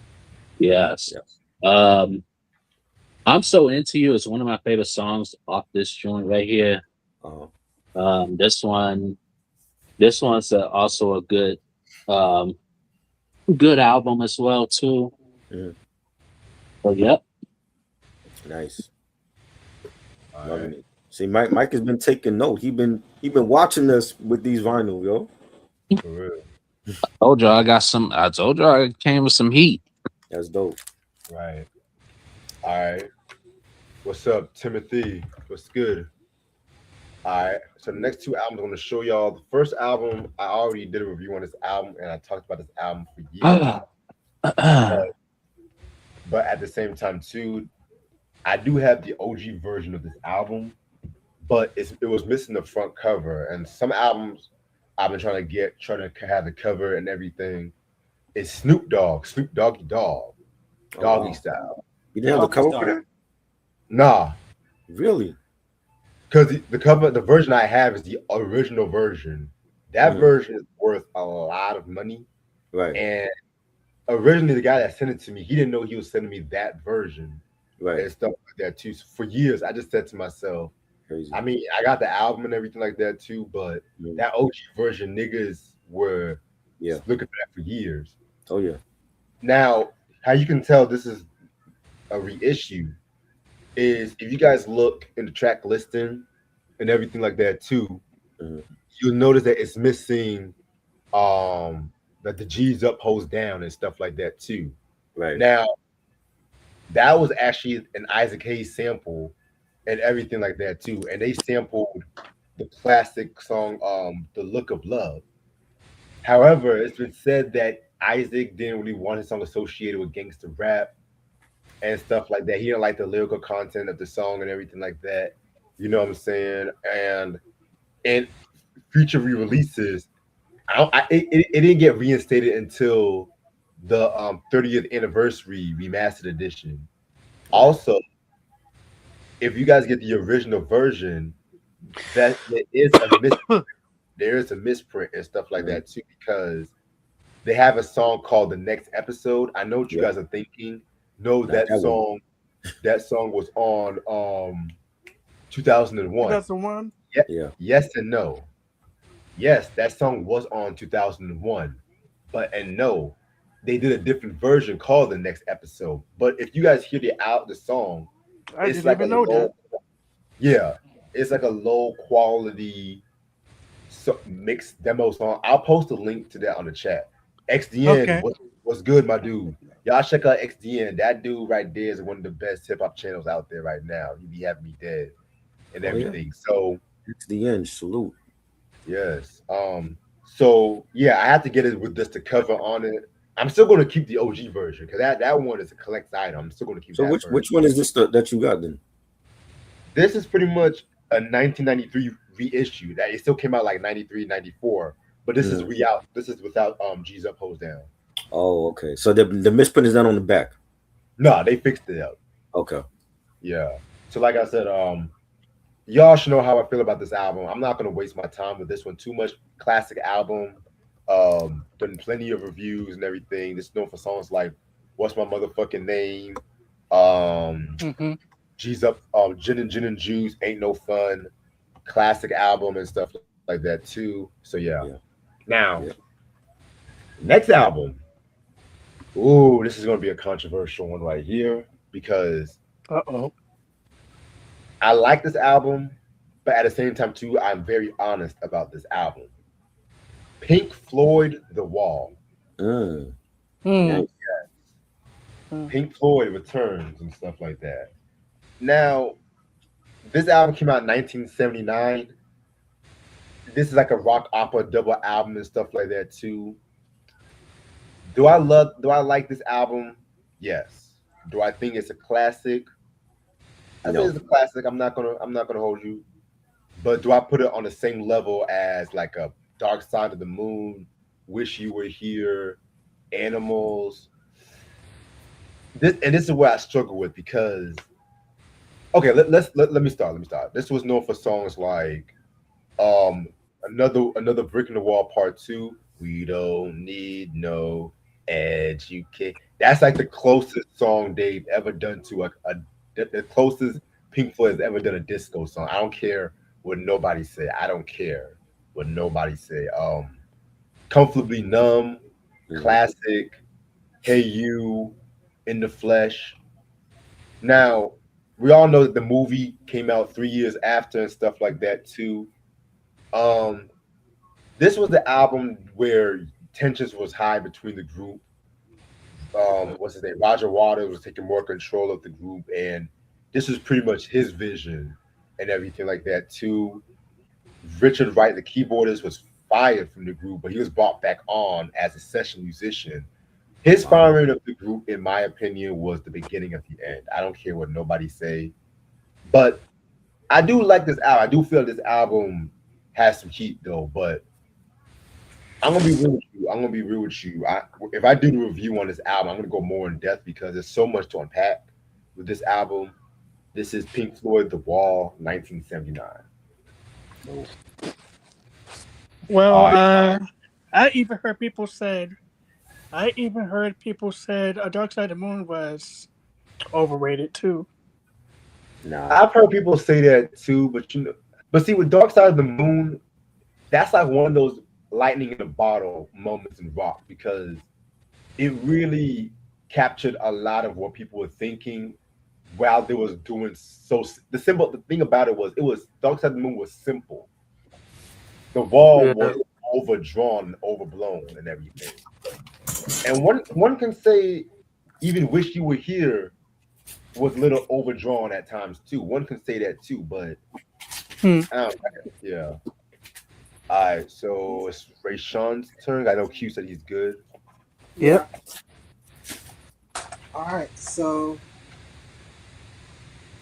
I got an anime T-shirt. An anime shirt, and it's from an anime that I watched before on Netflix. It got a remake of a remake. It's a remake of the original anime that came out in '89. Bless you. Thank you. And it's Mm-hmm. Ranma one half. Um, very good anime. Very funny anime. This is by the same creator that made Inuyasha and Urusei Yatsura, Meizai Koku, um, Rumiko Takahashi, very prolific manga author. Um, Rama One Half is a very funny show about a boy named Rama. He was cursed with the so pretty much he was cursed with the female form where he if he turns if he gets hit with hot water he turns back into his true form, which is a male, but is a boy. If he gets splashed with cold water, he transforms into a female. And yeah, it's a really it's a very weird. It's very quirky. It's very wild. It's a wild ass series, like crazy hijinks from a lot of love triangles. I gotta watch that. Huh? No, I'm sorry. I gotta watch that shit. Yeah, it's wild. Like it's like if you love like Looney Tunes, like that slapsticky. It's very like there's a lot of slapstick in the show. Um, Arranged marriage, like it's crazy. Like perverts, old perverted men. Like it's crazy ass show. Yeah. That's what. Then I got Super Smash Bros. Brawl. Classic. Very dope game. I'm a huge Smash Bros. Fan. So yeah, very great game. Um, then I got Breath of the Wild, Legend of Zelda. That's for the Wii. Yep. And then Need for Speed Need for Speed Underground too. Nice. Yep. Y'all really surprising me tonight. Yeah. Yeah. I'm gonna see that don't worry, Reg. I'm gonna see that Rama anime. It's very funny. Yeah, please do. Yeah, it's very yeah. By the way, Mike, text me after the show, okay? I bet.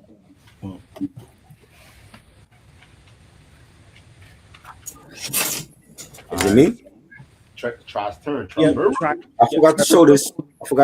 The guy that sent me the Begonia Steelbook, he also sent me the Arrival on Blu-ray. Oh wow. Amy Adams, Jeremy Renner, Forrest Whitaker. It's an alien invasion film. I saw this years ago. I haven't seen it again. I definitely want to check it out again. But this was definitely underrated alien invasion film. And I've been watching the new Cape Fear series with Amy Adams. It's been phenomenal. But yeah, shout out to that dude.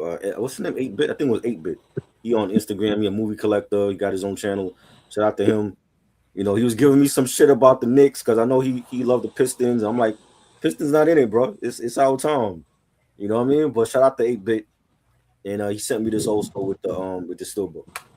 So that's all I'm showing tonight. I ain't showing everything else. Everything else you're gonna get in unboxing videos. I got some other stuff coming in. All right. Dope. All right. So I got Casino for the 30th anniversary limited edition 4K steelbook. Nice. It's been a long time since I've seen this movie. I don't hear not many people talk about this movie. Not as many people. Right. Honestly, this one stars Robert De Niro, Sharon Stone, Joe Pesci, and this is directed by Martin Scorsese. Mm-hmm. And then I got an early Steven Spielberg film, Close Encounters of the Third Kind. This one stars Richard Dreyfuss and Terry Garr. This one, it's been a while too since I've seen this one. I need to go back and revisit this movie. But yeah. Shout out, me and Reg did a Casino review like 5 years ago. Mm-hmm. Yeah, that was great. We got like over 500 views for that. So I Oh, love that's that movie. awesome. That's one of the best. That's one of my favorite Scorsese films all time.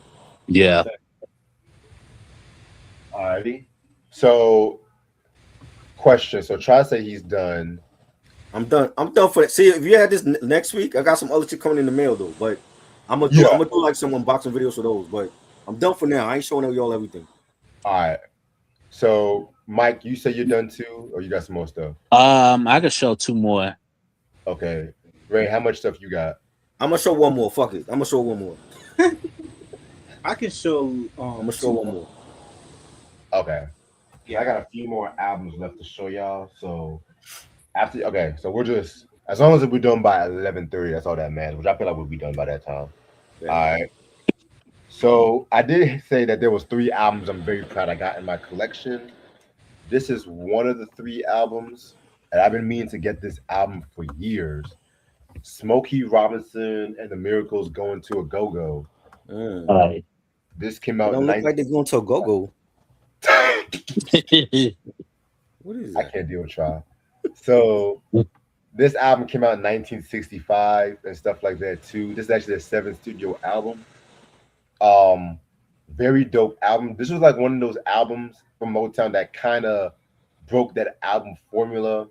And what I said about that is, you guys know, like a lot of albums in the '60s, especially when it comes to R&B, they'll mostly release albums to promote like a single. Like let's just say they'll just have a song like the Marvelettes, "Please Mr. Postman."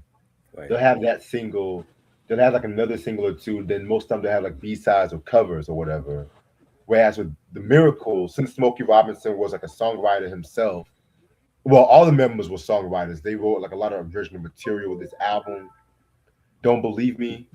This album has songs like "The Tracks of My Tears," "Going to a Go Go," "Ooh Baby Baby." I mean, come on, man. "Fork in the Road," "Since You Won My Heart." Like, this is honestly a grown adult contemporary art album right here. I was so surprised I found this album. And it was crazy because this is actually the mono pressing of this album. And if all my vinyl heads, y'all should know, mono pressings are like the best pressings because it captures that raw feeling of the record and stuff like that too. You know what I'm saying? And I had to spend $30. That's how much I love this album. $30 for Wow. this album and shit. That's So crazy. yeah, man. I was like, I was like, let me get this on CD. But I was like, you know what? Nah, let me not get it on CD and shit. Because certain albums, I love it. I'll get it on vinyl. Certain albums, I wouldn't mind getting on CD. But album like this, you got to get the mono pressing. So Yeah. Smokey Robinson and the Miracles, Going to a Go Go, Going to a Go Go, everybody. Yes. Man, classic. Now we're gonna go back to the Ghostface side of things. This album right here.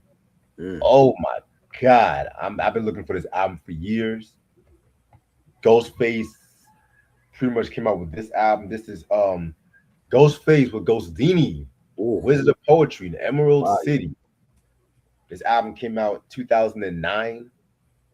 Um, very interesting album because he said that he was going to drop an R&B album because he was influenced by cats like Jodeci and there's other R&B's listed going up and stuff like that too. And honestly, if you guys listen to Ghostface, he was probably the most R&B centric member of Wu-Tang. Let's just keep it a buck. Let's Facts. really keep it a buck with that Yeah, shit. he was. And so him coming out with an R&B album is not that far fetched. When I first heard it, I was like, oh, okay, cool. You know what I'm saying? Now, if it was somebody that, if it was like somebody that you weren't expecting and shit like that, like we weren't expecting, I'm like, I'll raise my eyebrows on that shit.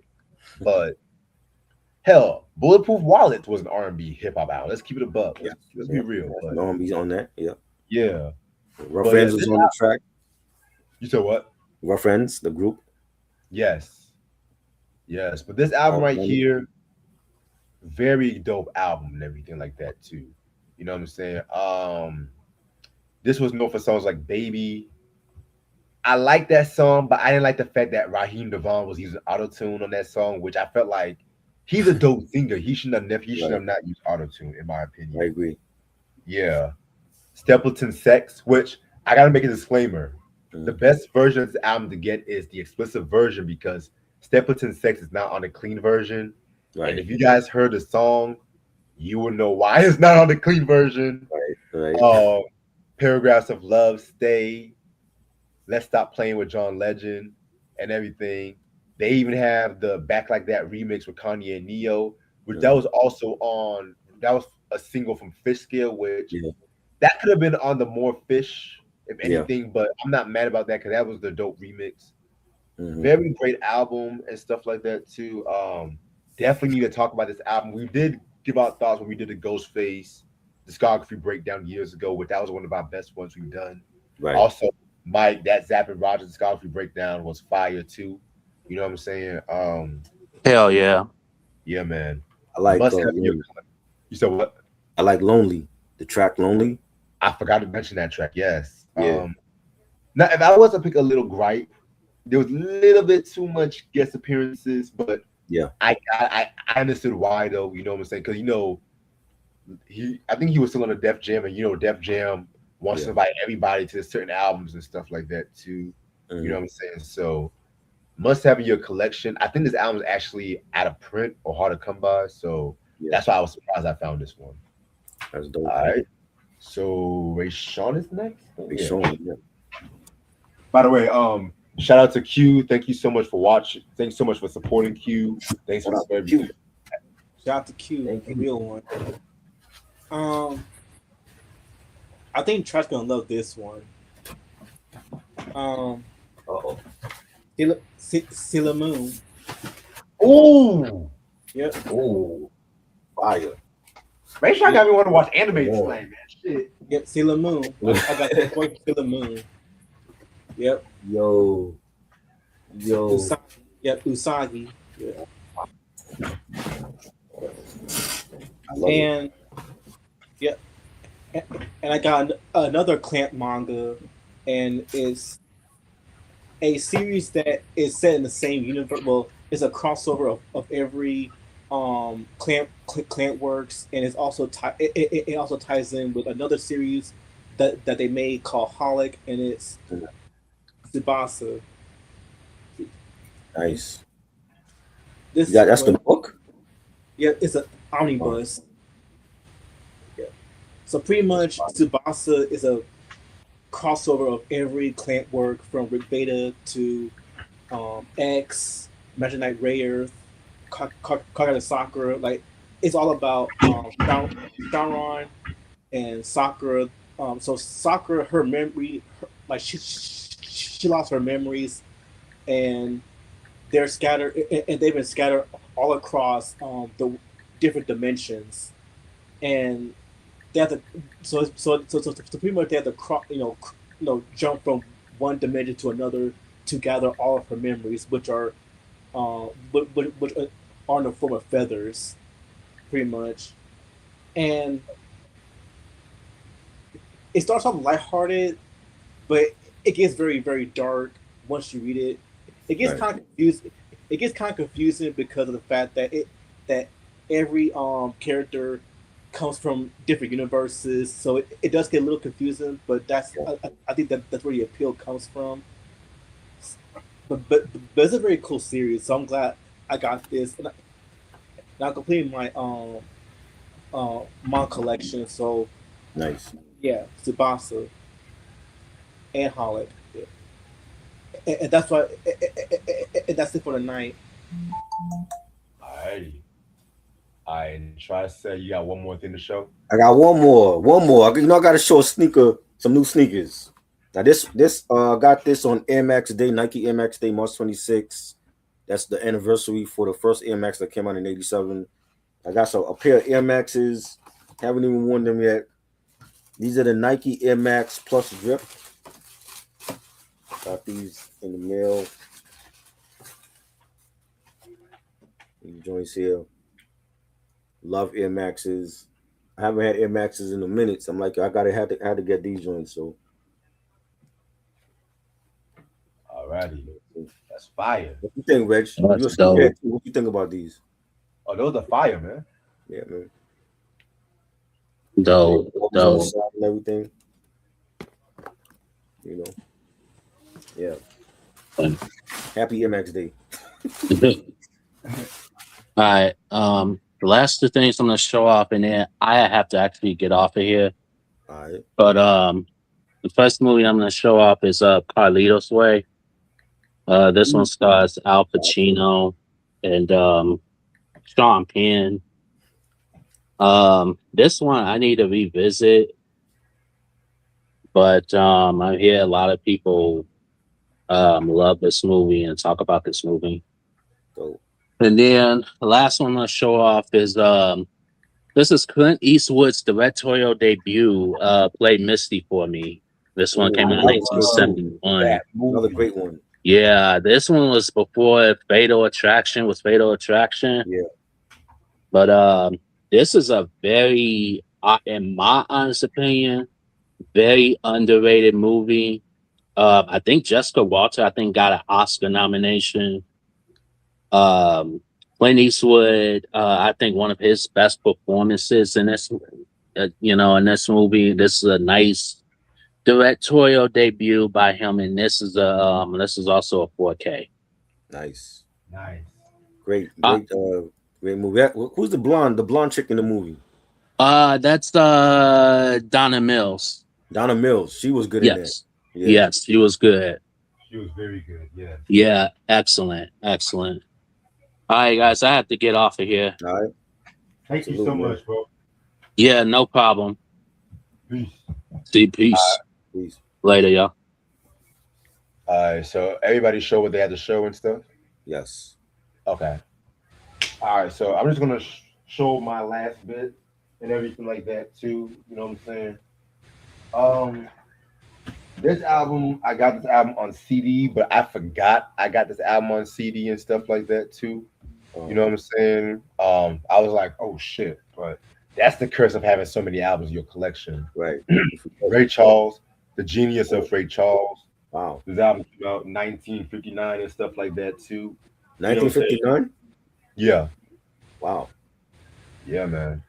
But honestly, the vinyl's the best version of this album, to be real with you. You know what I'm saying? But yeah, this was known for songs like "Let the Good Times Roll," fucking "It Had to Be You," 2 Years of Torture. You know what I'm saying? Very dope album. I did talk about this album when I did the whole 50 albums that changed my life, so y'all can check that out. Nice. Then I got Luther Vandross. Shout out to Sam, as you know, he's a real Luther fan. Oh, Self-titled. Nice. That's the hip hop collab one. Yeah. Yeah, this was when he came out with this on 2001. Yeah. Ironically, he came out with this, I want to say, on J Records, which was owned by the late and infamous and polarizing Clive Davis. Crypt Keeper Clive. Crypt Keeper Clive. Keep a Clive. Yes. Which is ironic as hell that I'm showing his album in Crypt Keeper Clive. Right. You know, I was just talking to Mike the other day. I said I never met no nigga named Clive a day in my life and shit. Me neither. And if you flip the letters backwards, Clive is evil. See? If you flip the letters back, See? The leader of the Illuminati. shit. See? I was like, oh shit. But anyway, let me stop. The man that made Diddy who he But- is. Like I said, That part. Clive put on a lot of artists, but some artists he kind of fucked up with. That's what I'm gonna say. But back to this album. Yeah, this album, very dope album. To me, this was a comeback because the late 90s, mid to late 90s, I love Luther Vandross, but when he did like Your Secret Love, Never Let Me Go from 93, which that was okay. I Know from 98, again, okay album. It was kind of like, and everything like that too. Because my favorite years from Luther are like 81 to 91 and everything. Everything after 91, well, 91 to 98 was okay. I do love the songs album though, the cover album. But those last two albums in the 2000s, this one and Dance with My Father, was fucking amazing albums and shit. You know what I'm saying? I kind of like this one a little bit more than Dance with My Father. Right. I remember Take You Out was a big song growing up. That was all over the radio and shit. The videos on BET and everything like that too. Can Heaven Wait? That was another dope one. Love Forgot, you know what I'm saying? Again, Clive, he came out with all the hip-hop, all the dope produced at the time, from John B to Babyface, So Shock and Carlin, and so on and everything. You know what I'm saying? So very, very, very dope album and stuff like that too. You know what I'm saying? Luther Vandross, self-titled. I then the last Rolling Stones album I'm gonna show y'all, and this one right here, this one I was so surprised I got. England's newest hit makers, the Rolling Stones. I want to say this is actually their first album. Give me 1 second, cause yeah, this is their first album and shit. But in the U.S., it was just the self-titled album. No, actually, this is the U.S. version of this album. UK, it was just a self-titled and stuff like that too. So you know, when we talk about the British invasions, some albums they have a UK version, a US version, which is kind of confusing some people, but it is what it is. Um, yeah, this is just some the first album and stuff like that too. You know what I'm saying? Pretty much almost everything on this album, except for one song, was covers. Like they did cover Buddy Holly's "Not Fade Away," Chuck Berry's "Carol" and stuff like that. The only song that they did themselves was "Tell Me You're Coming Back." So yeah, this is just raw early Rolling Stones. Pretty solid album for the most part and shit like that too. You know what I'm saying? I'm just grateful I got this album. Then we got Prince and New Power Generation with Get Off and everything like that too. You know what I'm saying? This was of course a single from Diamonds and Pearls and stuff like that too. You know what I'm saying? Very, very, very dope song and shit. You know, this was like Prince in his New Jack Swing, but still Minneapolis sound kind of bag and whatnot too. The main reason why I got this single, in my opinion, is because of the Gangsta Glam track, which is like the B side, and they also got a video of that song too. You know what I'm saying? Very, very, very dope track right here and stuff like that too. You know what I'm saying? You guys already know I'm a huge sucker for when I get singles, especially if it has like exclusive shit, you know, B side shit. You know what I'm saying? So Gangsta Glam and stuff like that too. I also like Violet, the organ grinder. That was pretty ill. So yeah, Prince, Get Off. All right, I got four more albums left to show y'all. I got Sting with I got that one. his first album, The Dream Yes. of the Turtles. Classic. Very dope album and everything like that too. You guys, I was not really the biggest Police fan growing I'm up. surprised because you always talk shit about the police on here. You said what? But I'm yeah, surprised but you. I know, but they grew on me in recent years and stuff like that Okay. too. Like I do like synchronicity, which I do got that album. Yes. I just don't care for that Every Breath You Take song. I'm so Ah, tired come of that. on. What are you talking about? That's a classic. You said what? That's a classic song, man. Overplayed. Let's say Oh my overplayed and shit. Really? But this album was known for songs like Russians, If You Love Somebody, Set Them Free, Moon Over Bourbon Street. You know what I'm saying? Very, very, very dope album. I feel like he dropped better albums like the Bring It On the Night Live album was dope. And then the second album, Nothing Like the Sun, which I need to get my hands on that one. That was another very good one and shit too. But Right. Sting, this is his first album. Then we got Elvin Bishop with Hometown Boy Makes Good. This is some like Japanese jazz right here. Edwin Bishop and stuff like that. He's a jazz artist.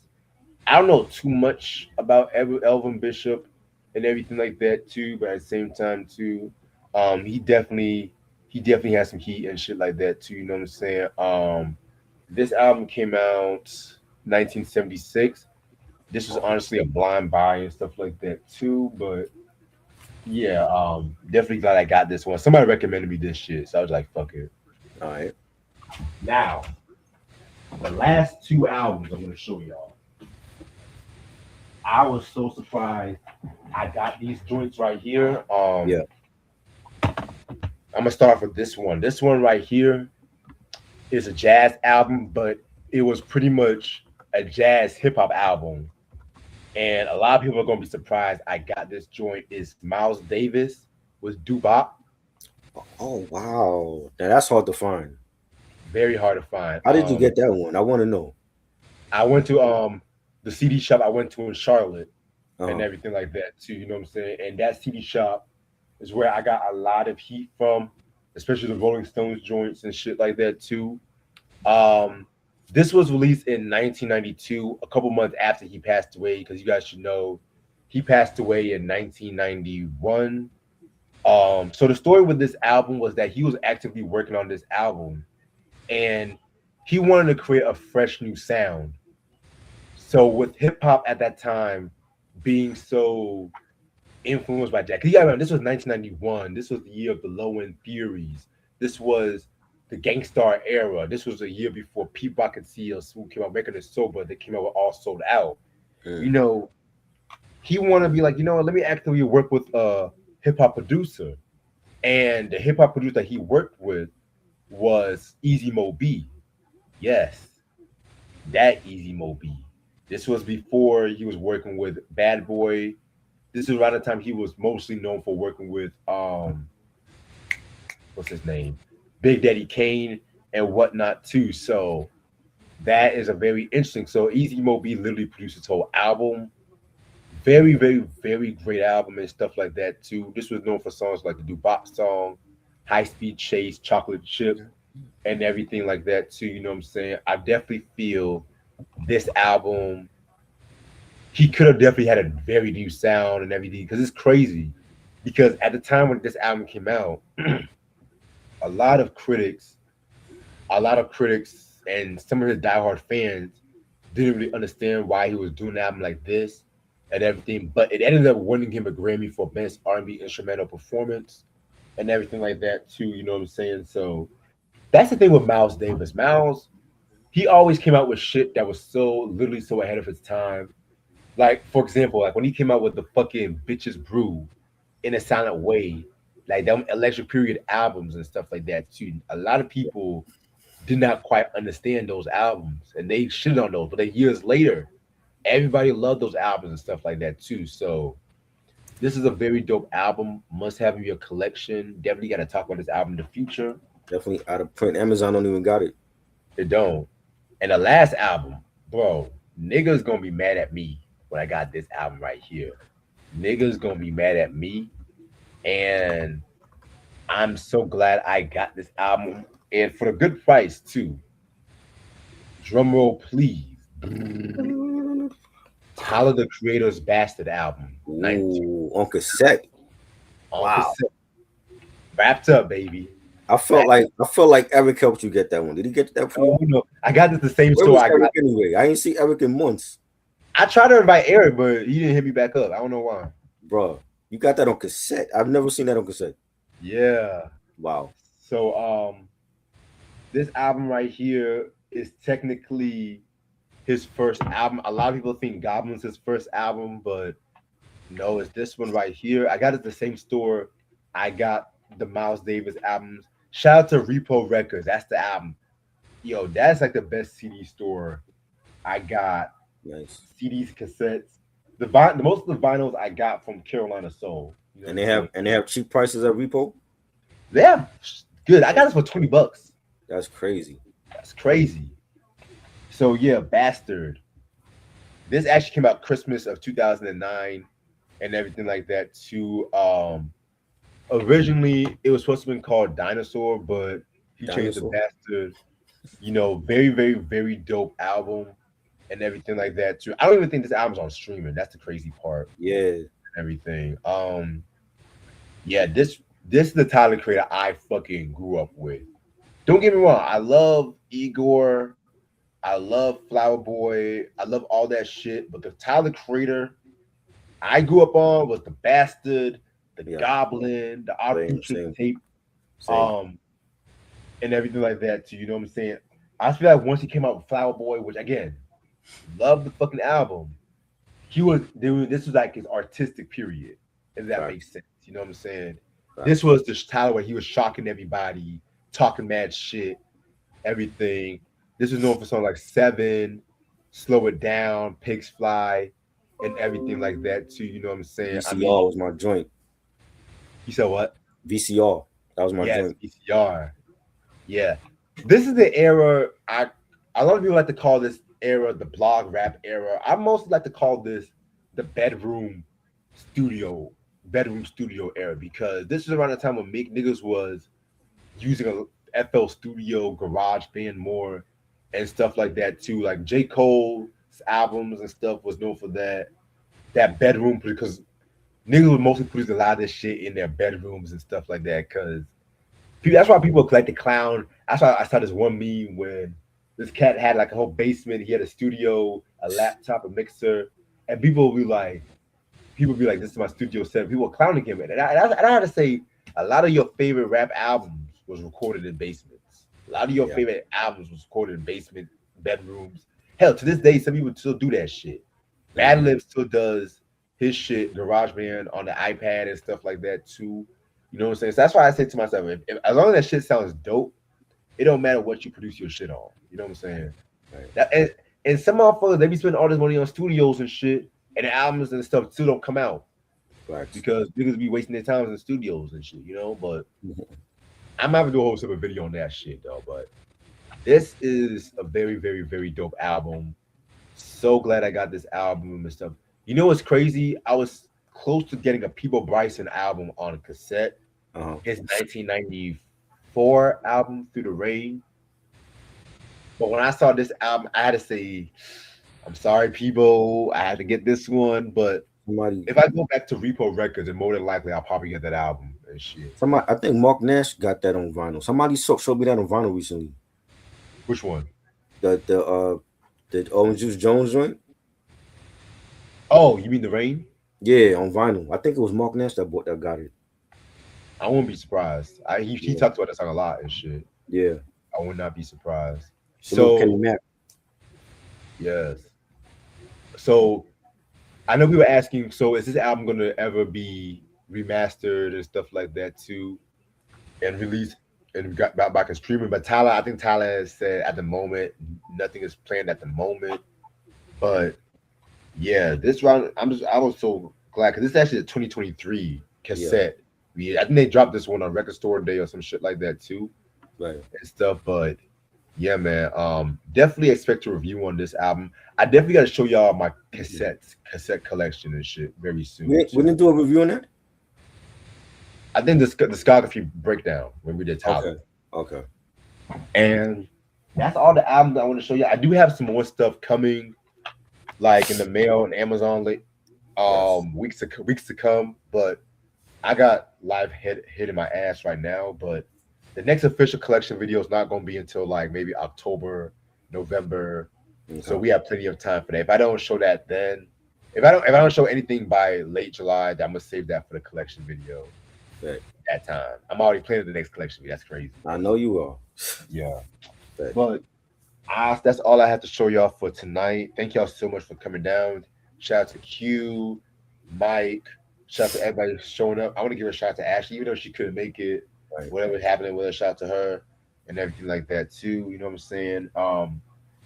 I am planning on doing a BET Awards breakdown maybe Sunday or Monday and stuff like that too. Because I know Drewski's hosting that shit. I know that shit's gonna be happening. I'm gonna watch it. I'm gonna watch it. Yeah, I fuck with Drewski's funny as hell. I fuck with him. Yeah. Hopefully he's funny. After last year's BET Awards, I'm just like, yeah, y'all better not have a whack BET Awards this fucking year. Right. After last year was epic. I don't care what no one say. But anything y'all want to say before we head out? Hey, Sean. I'm making a new video for my channel, so be on the lookout for that. I've been posting it on Instagram as well, and the video is still in the making. It's gonna be like a movie, like a full movie that I'm making. So, yeah, be on look out for that one. So I cannot wait for that. And shout out to Ray Sean because he's dropping. I love to see our people being creative in the creative space and dropping, some legendary shit. And I love the animation. And Ray Sean look like a grown ass man now. He got a full beard and everything. For real, man. I was watching. I'm like, yo, did Lakeith Stansfield join us on the live? Because yeah, Last time I saw him, he didn't have that beard, yo. Like he got a full beard now. Him and Marquise. Marquise had a full beard also. I'm like, bro, like y'all are growing up in front of us. It's crazy. For real, man. It's like, goddamn. Hold up. You know what I Wait mean? a minute. I'm like, bro. Y'all going up in front of my eyes, like making no content and Gandalf, shit. the fucking white hair and shit. Yep. You know what I Ain't mean? no kid no more. You And know? also, I got. Go ahead. I'm sorry. Go ahead. Now go ahead. I want to say, thank God this new Wi-Fi did not fuck up. Right. Oh, go ahead, Try. Go ahead. No, I was saying like I got more unboxing videos I'm doing next week. There's some more stuff coming in the mail, and I'm just trying different shit to do. But we can still do some music shit. We can still do some music shit. I would love to do the Ghostface Ghost Dini album. We didn't do that one. Oh, okay. You know what I mean? And the BET Awards, I'm gonna watch it this weekend. Hopefully it's good. Hopefully Drewski is funny. And we could break that down, and lots of great stuff coming up. Yeah, because I don't work until 4 o'clock Monday, so I might stay up a little. What's the other ranking you want to do? You sent me something about another ranking. I want to do discography, producer tier on Jimmy Jam and Terry Lewis. Oh yes, okay, yes, Yeah, do that one. Yeah. I know. I also got to get back on my reviewing because I did say some album I need to review. I listened to T.I.'s new album today. I wasn't not really feeling it too much. It was. I gotta hear that. It was all over the place. It was better than his last couple of ones. I will give you that. But man, I'm gonna let you listen to it. But I was like, if he's gonna fall out, if he's gonna, what's up? All these niggas talking about they're gonna do a final album and then that shit and like J. Cole's Fall Off was not that good, right? Like T.I.'s album was not that. I was like, come on now, come on. They be lying. They're saying, hey, oh, we're done, but we're still gonna drop our album. Right. And then right. This is the same nigga that was like, oh well, verses for poor people. But you were trying to have a verse with 50 Cent for how long? Exactly. I don't get that at all. I never understood that. Crazy. But yeah, man. I got some good stuff coming up. I know life has just been hitting me a lot lately, so that's why I've been falling back from this shit. But I'm trying to get back to do some creative shit. I'm gonna let you know when I want to do that Jimmy Jam and Terry Lewis tier. Yeah, I know. Unc wants to join us for that because he's a huge Jimmy Jam and Terry Lewis fan. Oh yeah. He had called me yesterday. I'm like, yo, we doing a ranking on Jimmy Jam and Terry Lewis, so he wants to be a part of that one. Okay, well, let me get ready for this gig tomorrow, and I'll definitely let you know what time I want to do that shit. Okay. I did get my work schedule too, and everything. So definitely, Uncle's advice. It's been a while since I've seen. Kenny Mack said Rock Marcy. I didn't hear the Rock Marcy album. He said Rock Marcy got the best album of the year so far, and Knowledge of the Pirate. I gotta hear that shit too. Yeah. I heard good things about it too. You know what I'm saying? So yeah, it's Rock Marcy. You don't drop nothing whack. Right. So like I said before, if I don't end up getting what I have to get by late July, what I show y'all for the next collection video, what I have coming, I'll show us for the next collection video and stuff too, just to be on the safe side. But thank y'all so much for watching. Shout out to everybody and stuff like that too. And I will see y'all motherfuckers later. Peace. Peace out. Peace out. Peace.